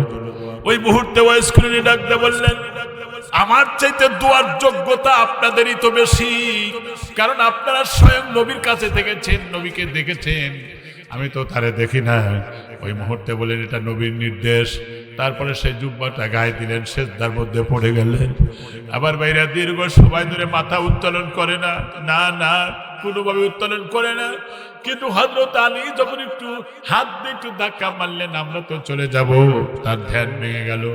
ডাক দিয়ে বলেন, সর্বনাশ করলেন, কারণ আমি এই সেজদার মধ্যে থেকে স্বয়ং আল্লাহ রব্বুল আলামিনের সাথে কথা বলতেছিলাম। আল্লাহ পাক নবীর অসংখ্য উম্মতকে এই দোয়ার কারণে আল্লাহ মাফ করে দিয়েছে। আল্লাহু আকবার। প্রিয় ভাইরা, তাদের সাথে আল্লাহর সাথে কত সম্পর্ক ছিল। যত সেজদা দিবেন তত আল্লাহর নিকটবর্তী হবেন। সুবহানাল্লাহ বলেন। আল্লাহ বলেছেন, ওয়াসজুদু ওয়াকতারিব, সেজদা দাও, আমার নৈকট্য হাসিল করো। জিবরাইল ফেরেশতা 650 পাখা মেরে যত দ্রুত না যেতে পারে, বান্দা যখন একটা সেজদা দেয়, ওই সেজদাতে জিবরাইল ফেরেশতার 650 পাখা মারার চাইতেও আগে আশাদিমে পৌঁছে যায়। সুবহানাল্লাহ ধরে কর। প্রিয় ভাইরা, কয়দিন দুনিয়া, আজ আছি কাল নাই, ঠিক না? এজন্য মায়ের সাথে বাবার সাথে দুর্ব্যবহার করো না ভাই। পায়ে ধরে বলি, যদি পায়ে ধরতে বলো আমি তো নাইমে পায়ে ধরবো, তাও বাপ মার সাথে দুর্ব্যবহার করো না। বাপ মা, নবী দেখেন, একজন মা, তার সন্তান ছিল সাহিবে জুরাইস, একজন বুজুর্গ, আল্লাহওয়ালা বুজুর্গ মানুষ। তিনি এক জায়গায় থাকতেন খানকায়, মা একটু দূরে থাকতেন। এসে বললেন, ও জুরাইস। জুরাইস তখন নফল নামাজে দাঁড়ায় আছে, হাদিস কিন্তু এটা। ও জুরাইস। জুরাইস তখন নামাজরত অবস্থায় ছিলেন, মনে মনে বলতেছেন, ইয়া রব্বি উম্মি ওয়া সলাতি, আল্লাহ একদিকে আমার নামাজ আর একদিকে আমার মা, একদিকে আমার নামাজ আর একদিকে আমার মা, এখন কি করি? তিনি না নামাজরত অবস্থায় ছিলেন। এরপরে চলে গেল মা। কয়েকদিন পরে আবার চলে আসলেন, বলে, ও জুরাইস। সেদিনও জুরাইস নামাজে ছিলেন, নফল নামাজে। বললেন, ইয়া রব্বি উম্মি ওয়া সলাতি, আল্লাহ একদিকে আমার নামাজ আবার একদিকে মা, কি করি? নামাজেই ছিলেন। তিন দিন এভাবে যখন 3 দিন নফল নামাজে ছিলেন, মা রাগ করে বলে গেল, আল্লাহ একজন তাকে আমার এই সন্তানকে জেনাকারীর অপবাদ না দিয়ে দুনিয়া থেকে নিও না। চলে গেলেন, মা বদ্ধ করে গেলেন। এরপরে ওই এলাকার একজন নারী, তাকে অনেক টাকা পয়সা দেওয়া হলো, তুমি যে করেই হোক তার বিরুদ্ধে দুর্নাম ঘটাইবা। আমার ভাইরা, সত্যি সত্যি একটা রাখাল ছেলের সাথে জিনা করে এরপরে পেটে বাচ্চা হইল সেই নারীর। এরপরে লোকেরা বলল, তোমার তো বিয়ে হয় নাই, তোমার পেটে বাচ্চা কেন? ভাই ওই জুরাইসের ফসল সেই আমার সাথে এই অন্যায় করেছে। তখন এলাকার মানুষগুলো এসে খানকা ভেঙে দিল, তারে মারতে মারতে রক্তাক্ত আধা মারা করে ফেললো। এমনকি পায়ের সাথে রশিদ লাগাইয়া রাস্তার মধ্যে টানতে টানতে তারে এত রক্তাক্ত করা হয়েছে। আর শুধুমাত্র বলে, আপনারা কেন আমার এভাবে মারতেছেন? কয়, তুমি তো জেনা করেছ অনেক নারীর সাথে। কয়, না না না, বরং মায়ের কথা অমান্য করে যারা নফল নামাজ পড়ে তাদের শাস্তি এইরকমই হয়। লোকেরা চিন্তা করলো কি ব্যাপার, এ কথা বলে কেন? কয়, ঘটনাটা কি তিনি বর্ণনা করলেন। কয়, এই যে বাচ্চা, যেই পেটে বাচ্চা হয়েছে, বাচ্চাটা প্রসাব করার পরে আমার কাছে নিয়ে আসবেন। বাচ্চা প্রসাব হওয়ার পরে সত্যি যখন তার কাছে আনা হলো, বললো, উনি যদি বলে আমি দোষী তাহলে আমি দোষী। লোকেরা বলল, তুমি কি পাগল হয়েছো নাকি? 2-3 দিনের শিশু কথা বলতে পারে? বললেন, আল্লাহর নির্দেশ, আল্লাহর ইচ্ছায় সব কথা বলতে পারে। ওই ঠিক আছে। যখন হাজারো মানুষের সামনে যখন ওই কোলের মধ্যে সন্তানকে ইশারা করে বললেন তোমার পিতাকে, তখন বলল, অমুক জঙ্গল অমুক রাখাল হল আমার পিতা। এই জুরাইদের সাথে ন্যূনতম এই দোষে দোষী না, কোনো সম্পর্ক নাই। প্রিয় ভাইরা আমার, লোকেরা তখন তাকে সোনা দিয়ে ঘর বানা দিতে চাইলো। কয়, না, এগুলো কিছুই লাগবে না, তবে আজকে তৌহিদ করতে ঘোষণা করে যায়, কোন সন্তান যদি নফল নামাজে দাঁড়ায় যায়, ওই সময় মা বাপ যদি তারে প্রয়োজনে ডাক দেয়, প্রয়োজনে নফল নামাজ ছেড়ে দিয়ে হলেও বাপ মার ডাকে সাড়া দিতে হবে। আল্লাহু আকবার বলেন। অত ছোট মনে করেন বাপ মাকে? আর বাপ মাকে আলাদা করে দিয়ে বাইপাস করে জান্নাতে যাবেন? মামুর বাড়ি সবজি কলা না যে চাইলে আমার জান্নাত পাওয়া গেল, অত সহজ জিনিস না। কত দূর ব্যবহার করে মানুষ। আমি দেখি যেই সন্তানগুলোকে মানুষ করতে গিয়ে হাড় ভাঙ্গা পরিশ্রম করে জমি পর্যন্ত বিক্রি করে লেখাপড়া করায়, ঠিক না? প্রিয় ভাইরা আমার, এই যে কুষ্টিয়ার একটা ছেলে, না ছেলের বাড়ি চট্টগ্রাম, কুষ্টিয়া বিশ্ববিদ্যালয়ে পড়তো, একটা চটি বইয়ের মধ্যে পড়ছিলাম। প্রিয় ভাইরা আমার, উনি চেহারা সুরত, হ্যাঁ, একবারে হ্যান্ডসাম, খুব সুন্দর চেহারাটা, বডি ল্যাঙ্গুয়েজ, মানে সব দিক থেকে অল সাইড ফেমাস, সব দিক থেকে বিখ্যাত দেখতে। তো এই ছেলেটার সাথে ভালোবাসা হয়েছে একটা মেয়ের। এখন তো ভালোবাসার মাধ্যম হলো মোবাইল, ঠিক না? রাতের বেলায় খেতার তলে, লেপের তলে মাথা দিয়ে কয়, হ্যালো, আমার দেখি হইল, হাসেন। হ্যাঁ, কি যে একটা অবস্থা হয়েছে এই মোবাইল বাই করে, মোবাইল দিয়া আমার আজকে যুবকদের চরিত্রই নষ্ট হয়ে যাচ্ছে। পর্নোগ্রাফি দেখে, এরপরে হাবিজাবি দেখে ওদের চোখের জেনা হচ্ছে, কানের জেনা হচ্ছে, মনের জেনা হচ্ছে, কল্পনার জেনা হচ্ছে, জিহ্বার জেনা হচ্ছে। জেনাকারের কাতারে দাঁড়াতে হবে পরকালে। কেন আমি ওই জিনিসটা দেখবো? আমি কেন হাবিজাবি আমি দেখতে যাব? প্রিয় যুবকেরা, তুমি একটা বই পড়ো, একটা আমপা পড়া নিয়ে 4টা সূরা সুন্দর করে মুখস্থ করো। তুমি নামাজে যাও, তোমার চরিত্রকে ভালো বানাও, পরিশুদ্ধ করো। তুমি অন্য নারীকে প্রেম প্রস্তাব দাও কেন? সেও তো একজনের মা বোন। তোমার যদি বোনকে যদি কেউ প্রস্তাব দেয়, তোমার যেমন রাগ হবে, তুমি যাকে প্রস্তাব দিতে যাচ্ছ, তুমি যারে প্রেম প্রস্তাব দিতে যাচ্ছ, তুমি যার দিকে বাজে নজরে তাকালা, তুমি যাকে টাচ করলা, তোমার বাড়ির নারীদেরকে যদি টাচ করে, তোমার যেমন লাগবে তাদেরও অমনই লাগে। কেন? তোমার তো একটা ব্যক্তিত্ব আছে, পার্সোনালিটি আছে। তোমার এই পার্সোনালিটি, ব্যক্তিত্বকে বিনষ্ট করো, খর্ব করো কেন? আল্লাহ তো তোমাকে এই জন্য বানায় নাই। ভাই রে, পায়ে ধরে কই চরিত্র ভালো বানাও, নামাজি হও। ভাই, প্রিয় ভাইরা, নামাজি হও। তোমার একটা সেজদা যদি আল্লাহর কাছে কবুল হয়ে যায়, তুমি জান্নাতে যাওয়ার জন্য একটাই যথেষ্ট। সুবহানাল্লাহ পড়েন। আজকে দেখেন না, কিয়ামতের আলামত শুরু হয়ে গেছে। এখন দুনিয়াতে কিয়ামতের আলামত শুরু হয়ে গেছে। কিয়ামতের আলামত যেগুলো আছে তার মধ্যে 1 নম্বর, জনগণের মালকে লুটের মাল মনে করে নেতারা খাবে। জনগণের জন্য বরাদ্দ হবে, কিন্তু ওই জনগণেরটাও এন্দুর বান্দুর খাইয়া, জম্মের খাওয়া খাইয়া পেট বানায় কত বড়, মনে হয় বিলাতি লাই, মনে বোয়াল মাছ দেখাই।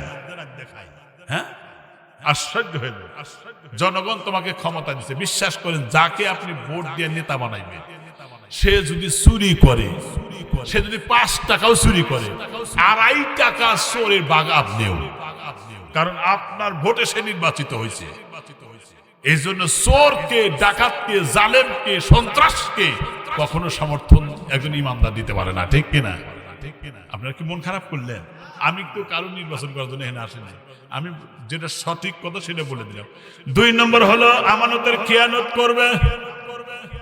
দুনিয়াতে আমানতের খেয়ানত করবে। বর্তমান যুগে এরকম আছে না নাই বলেন? আমানতের খেয়ানত করে। রাষ্ট্রীয় ক্ষমতাও কিন্তু একটা আমানত। এবার অনেক সময় দেখবেন বলবে যে আমরা ক্ষমতায় গেলে কোরআনের বিরুদ্ধে কোনো আইন করব না, কিন্তু ক্ষমতায় যাওয়ার পরে আগে বিসমিল্লাহর গলায় ছুরি চালায়, ঠিক না? প্রিয় ভাইরা, 3 নম্বর যাকাতকে জরিমানা মনে করবে। যাকাত দেওয়ার উপযুক্ত ব্যক্তি সে যদি যাকাত না দেয়, এই যে কোরআনুল কারীম সামনে নিয়ে বলতেছি, এই যে কোরআন শরীফ হাতে নিয়ে বলতেছি, যারা যাকাত দেওয়ার উপযুক্ত অথচ হিসাব করে যাকাত দেয় না, তার নামাজ কবুল হবে না। কেন হবে না? যাকাত দিলে তুজাক্কিহিম ওয়া তুতাহিরুকুম, যাকাত দিলে তোমার মালের পরিশুদ্ধ হবে। যাকাত দাও না, মাল হারাম হয়ে গেল, হারাম খায় জীবন ভর সেজদা দিলে ওই সেজদা আল্লাহর দরবারে কবুল হবে না। কারণ আল্লাহ বলেন কুলু মিন তাইয়্যিবাতি মা রাযাকনাকুম ওয়াশকুরু লিল্লাহ, আমি আল্লাহর দেওয়া হালাল রিজিক ভক্ষণ করো। সমস্ত ফরজের উপরে ফরজ হলো হালাল খাদ্য ভক্ষণ করা। বুখারী শরীফ একটা হাদিস আছে, 10 কারণে দোয়া কবুল হয় না, তার মধ্যে 1 নম্বরই আছে যারা হালাল খায় না তাদের দোয়া কবুল হয় না। আর কি একটু বলা লাগবে নাকি প্রিয় ভাইরা আমার? 4 নম্বর হলো ইলমের দ্বীন শিক্ষা করে পার্থিব জগতের ফায়দা হাসিলের জন্য। অনেক বক্তাতে এরকম আছে, ইলম অর্জন করছে, দাও 2 লাখ টাকা দেওয়া লাগবে, হেলিকপ্টার দেওয়া লাগবে, আছে না নাই?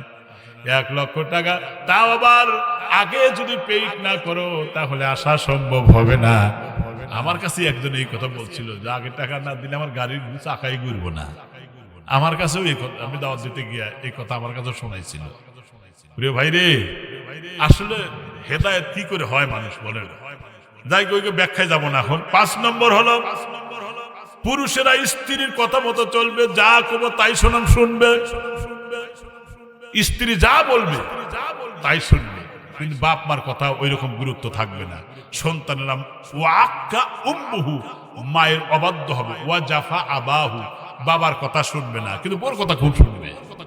প্রিয় ভাইরা আমার, এরপরে আরেকটা হচ্ছে বন্ধুদের সাথে মিলেমিশে টাকা পয়সা খরচ করে খাবে, কিন্তু বাপ মা চাইলে দিবে না।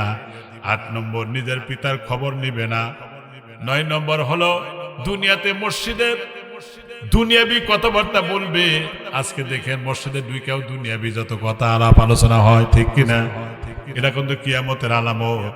আর একটা হচ্ছে ওয়াকানাল জাইমুল কাফাআত দালাহুম, নিকৃষ্ট পতিত চরিত্রের লোকেরা সমাজের নেতা হবে।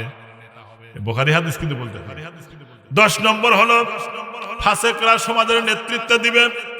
11 নম্বর হীন লোকেরা সমাজের পরিচালক হবে, কিন্তু সম্মানিত লোকেরা তাকে সম্মান করবে ভয়ে। যদি সম্মান না করি তাহলে আমাকে তো জেল দিবার পারে। এটাও কিয়ামতের আলামত। কিছু সংখ্যক লোককে এজন্য ভয় করবে, কারণ তার মাল সম্পদের ক্ষতি হতে পারে, ব্যবসার ক্ষতি হতে পারে, এজন্য ভয় করবে। 13 নম্বর শরাব পান করবে, প্রকাশ্য মদ পান করবে, গাঁজা খাবে। এ সমাজে আছে না নাই জোরে বলেন? আর সাহাবীদের সমালোচনা করবে, গান বাদ্য বাজনা এগুলো বেশি বেশি হবে, গানের প্রতি ঝুঁকবে, কোরআন থেকে বিমুখ হয়ে যাবে। আজকে প্রমাণটা দেখেন, কোরআনের আলোচনা হচ্ছে, হাদিসের আলোচনা হচ্ছে, এই জায়গায় মানুষ মতস দেখেন গা। যদি মমতাজ এখন তো জেলেই আছে, কিন্তু যদি কোনো গায়ক গায়িকা যদি আসতো, যাত্রাপালা হতো, নাচ গান হতো, সেইখানে কি এই কয়জন লোক থাকতো জোরে বলেন? কারণ ওই জায়গায় যায় কিন্তু কোরআনকে মর্যাদা দেয় না, এটা তার হাদিসের প্রমাণ। এগুলো কিয়ামতের আলামত। আর বড়দেরকে সম্মান করবে না, শ্রদ্ধা করবে না, ছোটদেরকে স্নেহ করবে না। প্রিয় ভাইরা আমার, খুব ভালো করে বুঝবেন, সংক্ষেপ করে বলতেছি, আলেমদেরকে অসম্মান করবেন, অথচ আল্লাহ বলছেন ইন্নামা ইয়াখশাল্লাহু মিন ইবাদিহিল উলামা ইন্নাল্লাহা আজিজুন গাফুর। নিশ্চয় আল্লাহর বান্দাদের মধ্যে সবচাইতে বেশি ভয় করে আলেমরা আমাকে। কে বলতেছে ধরে বলেন? আল্লাহই বলতেছে। অথচ আলেমরা যদি 4-5 জন এক জায়গাতে হাইটে যায়, যদি জোরে যায় হুজুর করে যাওয়ার সাইজে আলাদা, মানে দাওয়াত পাইছে কোনে যে রে। আর যদি আস্তে আস্তে যায় কয় যে হুজুরের খাওয়া বেশি হয়েছে, হাঁটতে পারতেছে না। মানে জোরে যাওয়া দোষ, আস্তে যাওয়া দোষ, ঠিক কিনা? এক শ্রেণীর মানুষ এরকম আছে না নাই? এ ভাই শোনেন, আলেমদেরকে অবজ্ঞা করো না। ইহিয়ানাতুল উলামায়ে কুফরুন, আলেমদেরকে গালি দেওয়া কুফরি, কুফরি। ঈমান নতুন করে আবার আনতে হবে। এ ভাই, দ্বীনের পথে থাকো, যদি বালা মুসিবত আসে এটা তোমার কপাল ধন্য। কেননা নবী বলেছেন ইন্না জাযাল মাল ইযামিল বালা। আল্লাহ তাআলা রাসূল বলেন, যখন কোন মুমিনকে আল্লাহ ভালোবাসেন, ওই জাতিকে ভালোবাসেন, ওই গোষ্ঠীকে ভালোবাসেন, ওদেরকে ভালোবাসেন, ওদেরকে আল্লাহ তাআলা বালা মুসিবত দেন। আহাব্বা কওমান ইবতালাহুম, কারণ বালা মুসিবত দিয়ে আল্লাহ তাকে ইবতালা করে, মানে পরীক্ষা করে। ফামান রাদিয়াল্লাহু রিদা, যে ব্যক্তি আল্লাহর দেওয়া সিদ্ধান্তের উপরে অটল থাকে, রাজি থাকে, আল্লাহ তার উপরে অটল এবং রাজি। ওয়ামান সাকিতা ফালাউ সুকাত, পরীক্ষা আল্লাহর উপরে সন্তুষ্ট হওয়ার কারণে এ ব্যক্তি আল্লাহর জান্নাতে চলে যাবে। সুবহানাল্লাহ পড়ে, সুবহানাল্লাহ পড়ে। কত সুন্দর হাদিস। আর আজকে আমরা অস্থির হয়ে যাই। প্রিয় ভাইরা আমার, দেখেন পাকিস্তান চোখে দেখা কবরে আযাব একটা বই আছে। এই কথা বলি শেষ করব, আমি 12টা পার করবো না, 11:30 বাজে। চোখে দেখা কবরে আযাব, এই বইটা পাইলে কিনেন, যদি পান কিনেন, কারণ এটা পড়লে মানুষের দিল একবারে নরম হয়ে যায় কবরের আযাবের ব্যাপারে। আর বিশেষ করে অনেক জায়গায় কোন কবরে কি ঘটছে এগুলো ওখানে তুলে ধরা হয়েছে, প্রত্যক্ষদর্শীদের সাক্ষাৎও নেওয়া হয়েছে ওখানে। তো ওখানে পাকিস্তানের একটা এরিয়ার মধ্যে একটা ছেলেটার নাম ছিল হলো মানিক। বলেন নাম কি বললাম? মানিক। ছেলেটার বাবা বাইসা নাই, ছেলেটার বাবা বাইসা নাই, মারা গেছে। কিন্তু বৃদ্ধা মা আছে, একমাত্র সন্তান। কিন্তু এই মা ভাত রান্না করতে পারতেছে না, চোখে ঝাপসা দেখে, শরীর দুর্বল, উঠলে বসতে পারে না, বসলে উঠতে পারে না। মা ডাক দেখায়, বাবারে শোনো, তুমি বিবাহ করো, আমি আর পারতেছি না।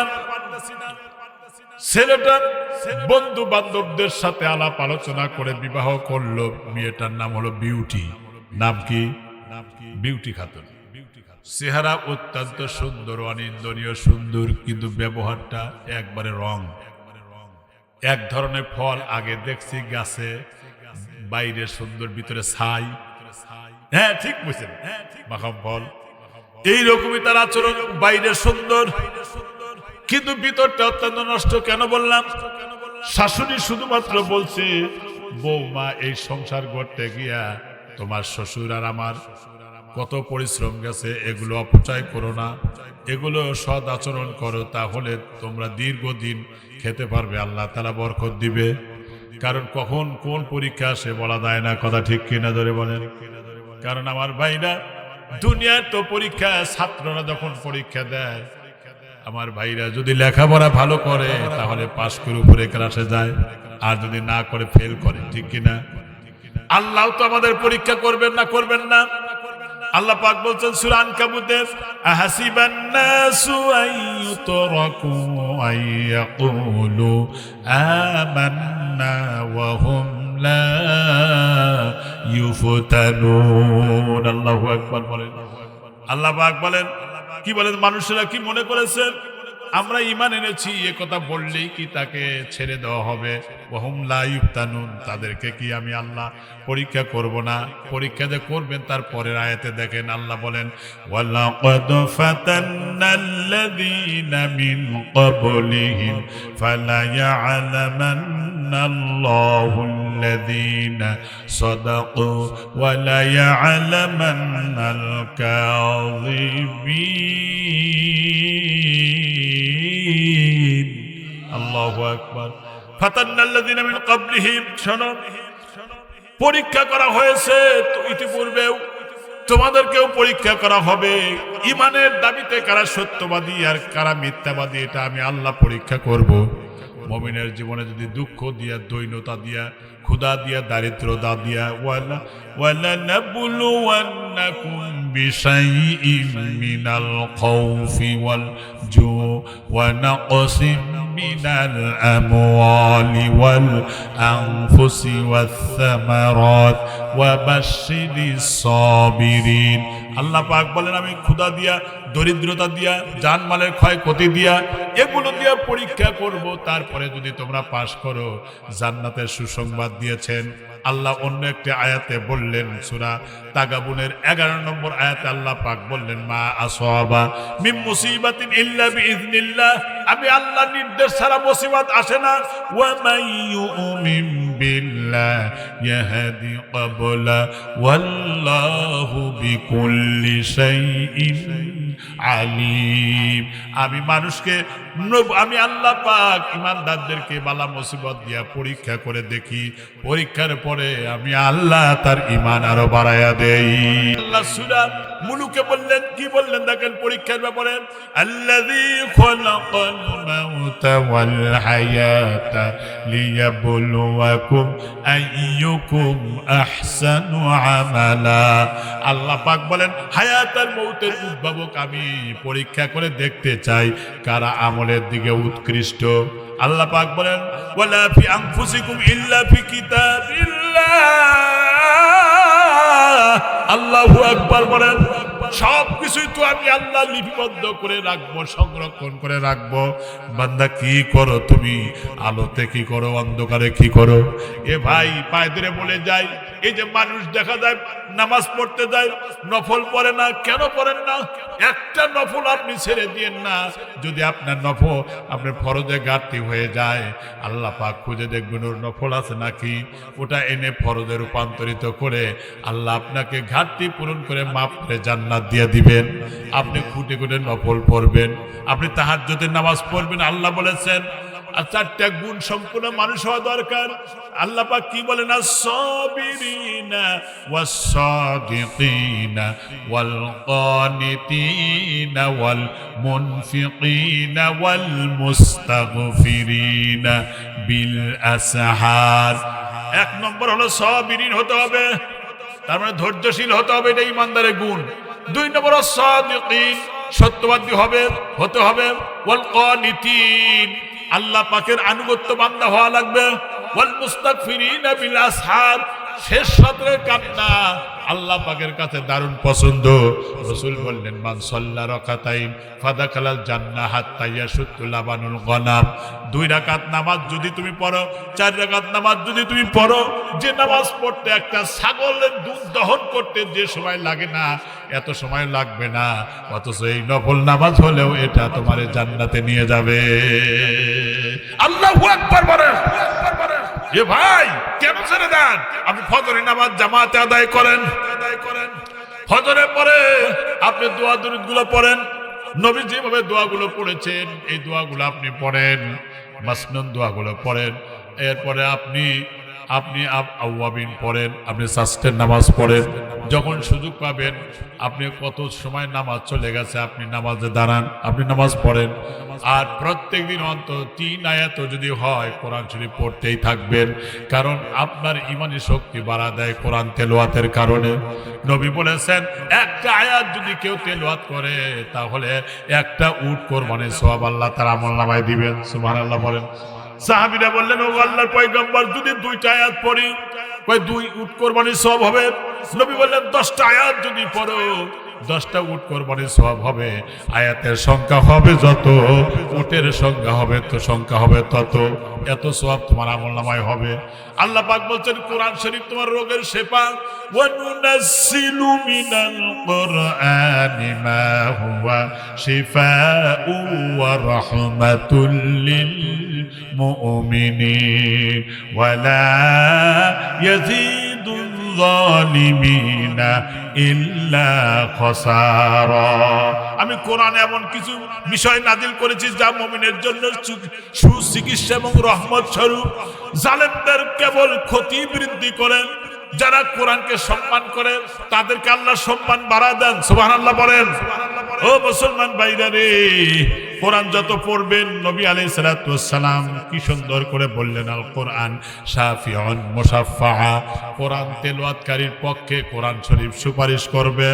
আল্লাহ নবী বলেন, ওয়ামা হিল্লু মুসাদ্দাকু ফামান জাআলা মা মাকাদাহু ইলান নার, যারা কোরআন তেলাওয়াত করবে, কোরআনের নিয়ম অনুযায়ী যারা চলবে, জাহান্নামের আগুন তার জন্য হারাম হয়ে যাবে। আল্লাহু আকবার বলেন। প্রতি ঘরে ঘরে, বাড়িতে বাড়িতে কোরআন পড়েন, ওই ঘরে কখনো অশান্তি হবে না, স্বামী স্ত্রীর মধ্যে দ্বন্দ্ব লাগবে না, মারামারি হবে না, কাটাকাটি হবে না, খুনাখুনি হবে না। কোরআনের শিক্ষা মানুষকে বিনয়ী বানা দেয়। প্রিয় ভাইরা আমার, ওই ছেলেটা বিয়ে করলো, মনে আছে তো? বিয়ে করলো, ব্যবহার খুব খারাপ। প্রিয় ভাই আমার, মা শাশুড়ি শুধুমাত্র এই কথা বলছে, আর রাগ করে সে বাবার বাড়ি চলে গেছে। ছেলে মানিক তখন ক্ষেত খামারে কাজ করে বাড়ি চলে আসছে। মা, বিউটি কই? ও বাবা, অমুকে সাক্ষী আছে, অমুকে সাক্ষী আছে। আমি এই কথা বলছি শুধু যে এই সংসার করতে আমার আর তোমার শ্বশুরের অনেক কষ্ট হয়েছে, তোমরা এটা ছড়া ছিটা নষ্ট করে খায় না, তাহলে আল্লাহ নারাজ হবে। আর আমাকে কুটনি বলি বলে গালি দিয়ে সে চলে গেছে বাবার বাড়ি। এই কথা শোনা মাত্র নিজের পেটের একমাত্র সন্তান দৌড়া এসে তার মার গলা ধরে ধাক্কা দিয়ে জমিনে ফেলা দিছে। উপর হয়ে পড়ে গেছে, ঠোঁট কেটে ফিনকি দিয়ে রক্ত বের হয়ে গেছে। প্রিয় ভাইরা আমার, মা তখন ঘরের দরজা বন্ধ করে দিলেন, ঘরের ভিতরে প্রবেশ করেন। আর ছেলেটা বলল, বউ আনতে গেলাম, যদি না আসে তাহলে তোর খবর আছে। এদিকে মা বারবার আল্লাহর কাছে বলে, আল্লাহ, এই ছেলের বউ যদি না আসে আমার তো মেরেই ফেলে দিবে, আল্লাহ বউ মারে আসার মতো তুমি অবস্থা করে দাও। প্রিয় ভাইরা আমার, এই মা ঘরের মধ্যে চিন্তা করতেছে, আমার এই সন্তান একবার বসন্ত আর কলেরার ব্যারাম হয়েছিল, লোকেরা বলল ভালো হবে না, ডাক্তার বলল ভালো হবে না, কোনোভাবেই না, মারা যাবে। কিন্তু আমি একবার এশা নামাজের সময় বিছানায় শোয়া রেখে, আমি মসজিদে মুসল্লিরা বাইরে জুতা রেখে নামাজরত ছিল, আমি জুতার নিচের ধুলাগুলো হাতের মধ্যে নিয়া আমার শরীরে আমার মুখে মাখাইয়া আমি আল্লাহর কাছে আসল দিয়া দোয়া করলাম, আল্লাহ, ডাক্তার কবিরাজরা বলছে ছেলে ভালো হবে না, আল্লাহ হায়াতার মৌতের মালিক তো তুমি ছাড়া তো আর কেউ না, রব্বুল আলামিন, আল্লাহ তুমি দয়া করে মেহেরবানি করে আমার এই সন্তানকে আল্লাহ তুমি সুস্থ করে দাও। সেই যে দোয়া করার পরে আজও পর্যন্ত আমার সন্তানের মৃত্যু হয় নাই, আমার সন্তান সুস্থই আছে। আর এই সন্তানটা আমার সাথে ব্যবহার করে গেল। বিকালবেলা তিনি গেটের কাছে দাঁড়ালেন, দেখে আসতেছে কিনা। গেটের কাছে দাঁড়ানোর পরে লক্ষ্য করে দেখা যায় না। ওদিকে ছেলেটা বাড়িতে যায়, নিজের স্ত্রীকে বলল, বিবি রে চলো বাড়িতে যাই। কয় না, তোমার ভাত আর খাবো না। কয় কেন খাবে না? তোমার মা খালি কাটর করে, কয় আমি বিচার করব। কি বিচার করবে তুমি? বিবি রে তোমার ভালোবাসায় তুমি যা বলো সেই বিচারটাই আমি করব, বলো। ডাক দেয়া বললেন, কি বিচার করবে? কয় তুমি বলো। কয় 3 দিনের মধ্যে তোমার মাকে জব করে ফেলে দিতে হবে। ছেলে ডাক দেয়া কয়, তোমার ঘরের মধ্যে কোরআন শরীফ নিয়ে আসো।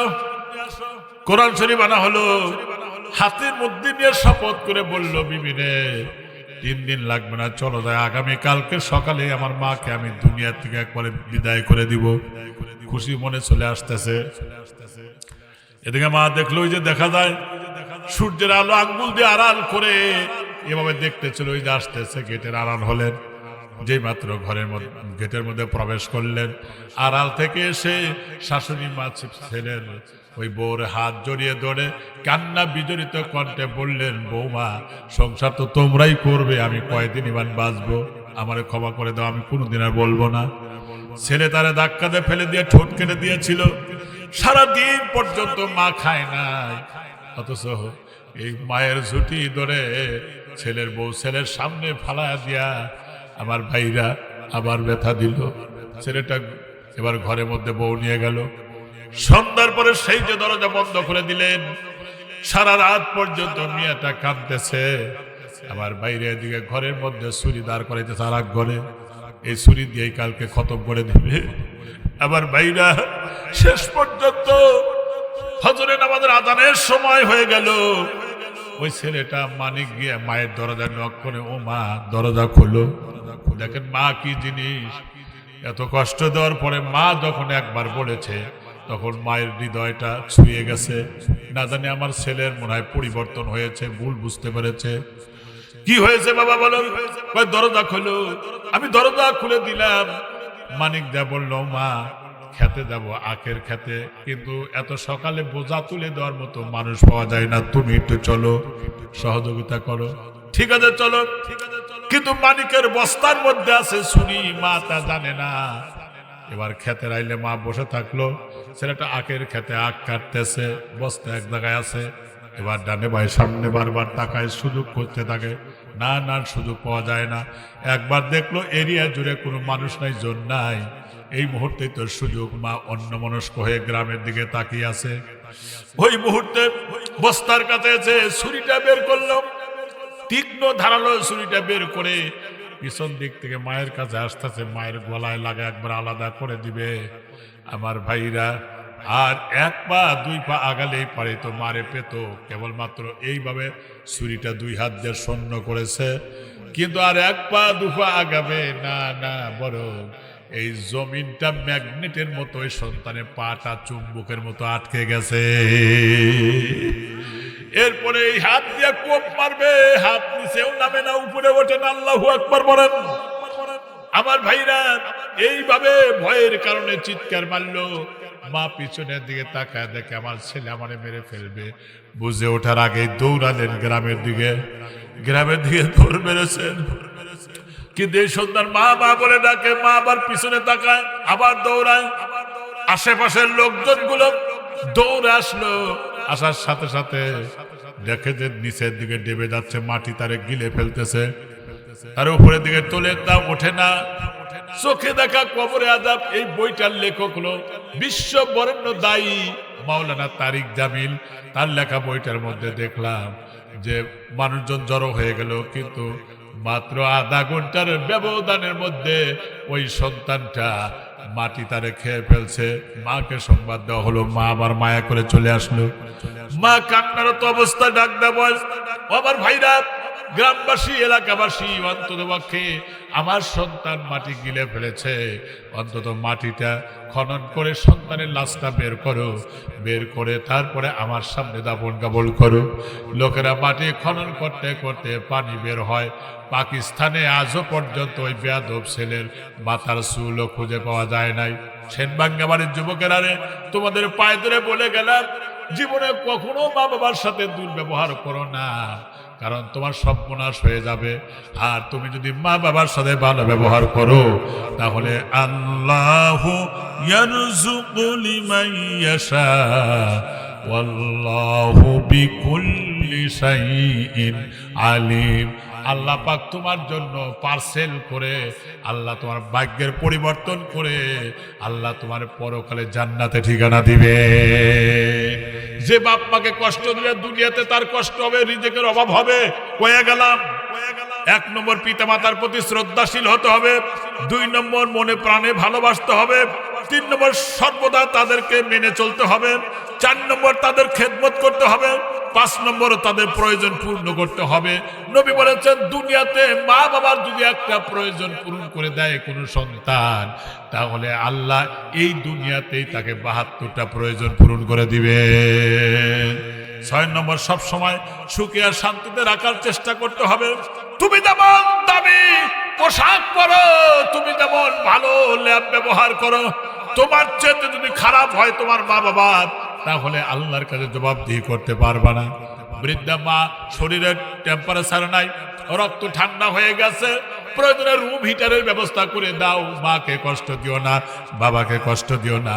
এই 7টা দুনিয়াতে বাইসে থাকতে, এখন বাবা মা বাইসা নাই মনে করেন, মারা গেছে, আরো 7টা দায়িত্ব তাদের মধ্যে। 1 নম্বর, তাদের মাগফিরাতের জন্য আল্লাহর কাছে সবসময়ের জন্য দোয়া করতে হবে। রব্বুল আলামিন, আল্লাহ তুমি আমার মা বাবাকে মাফ করে দাও। নবীজি বলেছেন, কোন সন্তান যদি মাগফিরাতের জন্য দোয়া করে, আমি ভাইরা ছোট্ট 1 মিনিটে একটা ঘটনা। একজন বুজুর্গ স্বপ্ন দেখে কবরের মধ্যে দাও দাও করে আগুন জ্বলতেছে। খবর নিলেন, তোমার বাড়ি কোথায়? অমুক জায়গায়। স্বপ্ন ভেঙে গেল।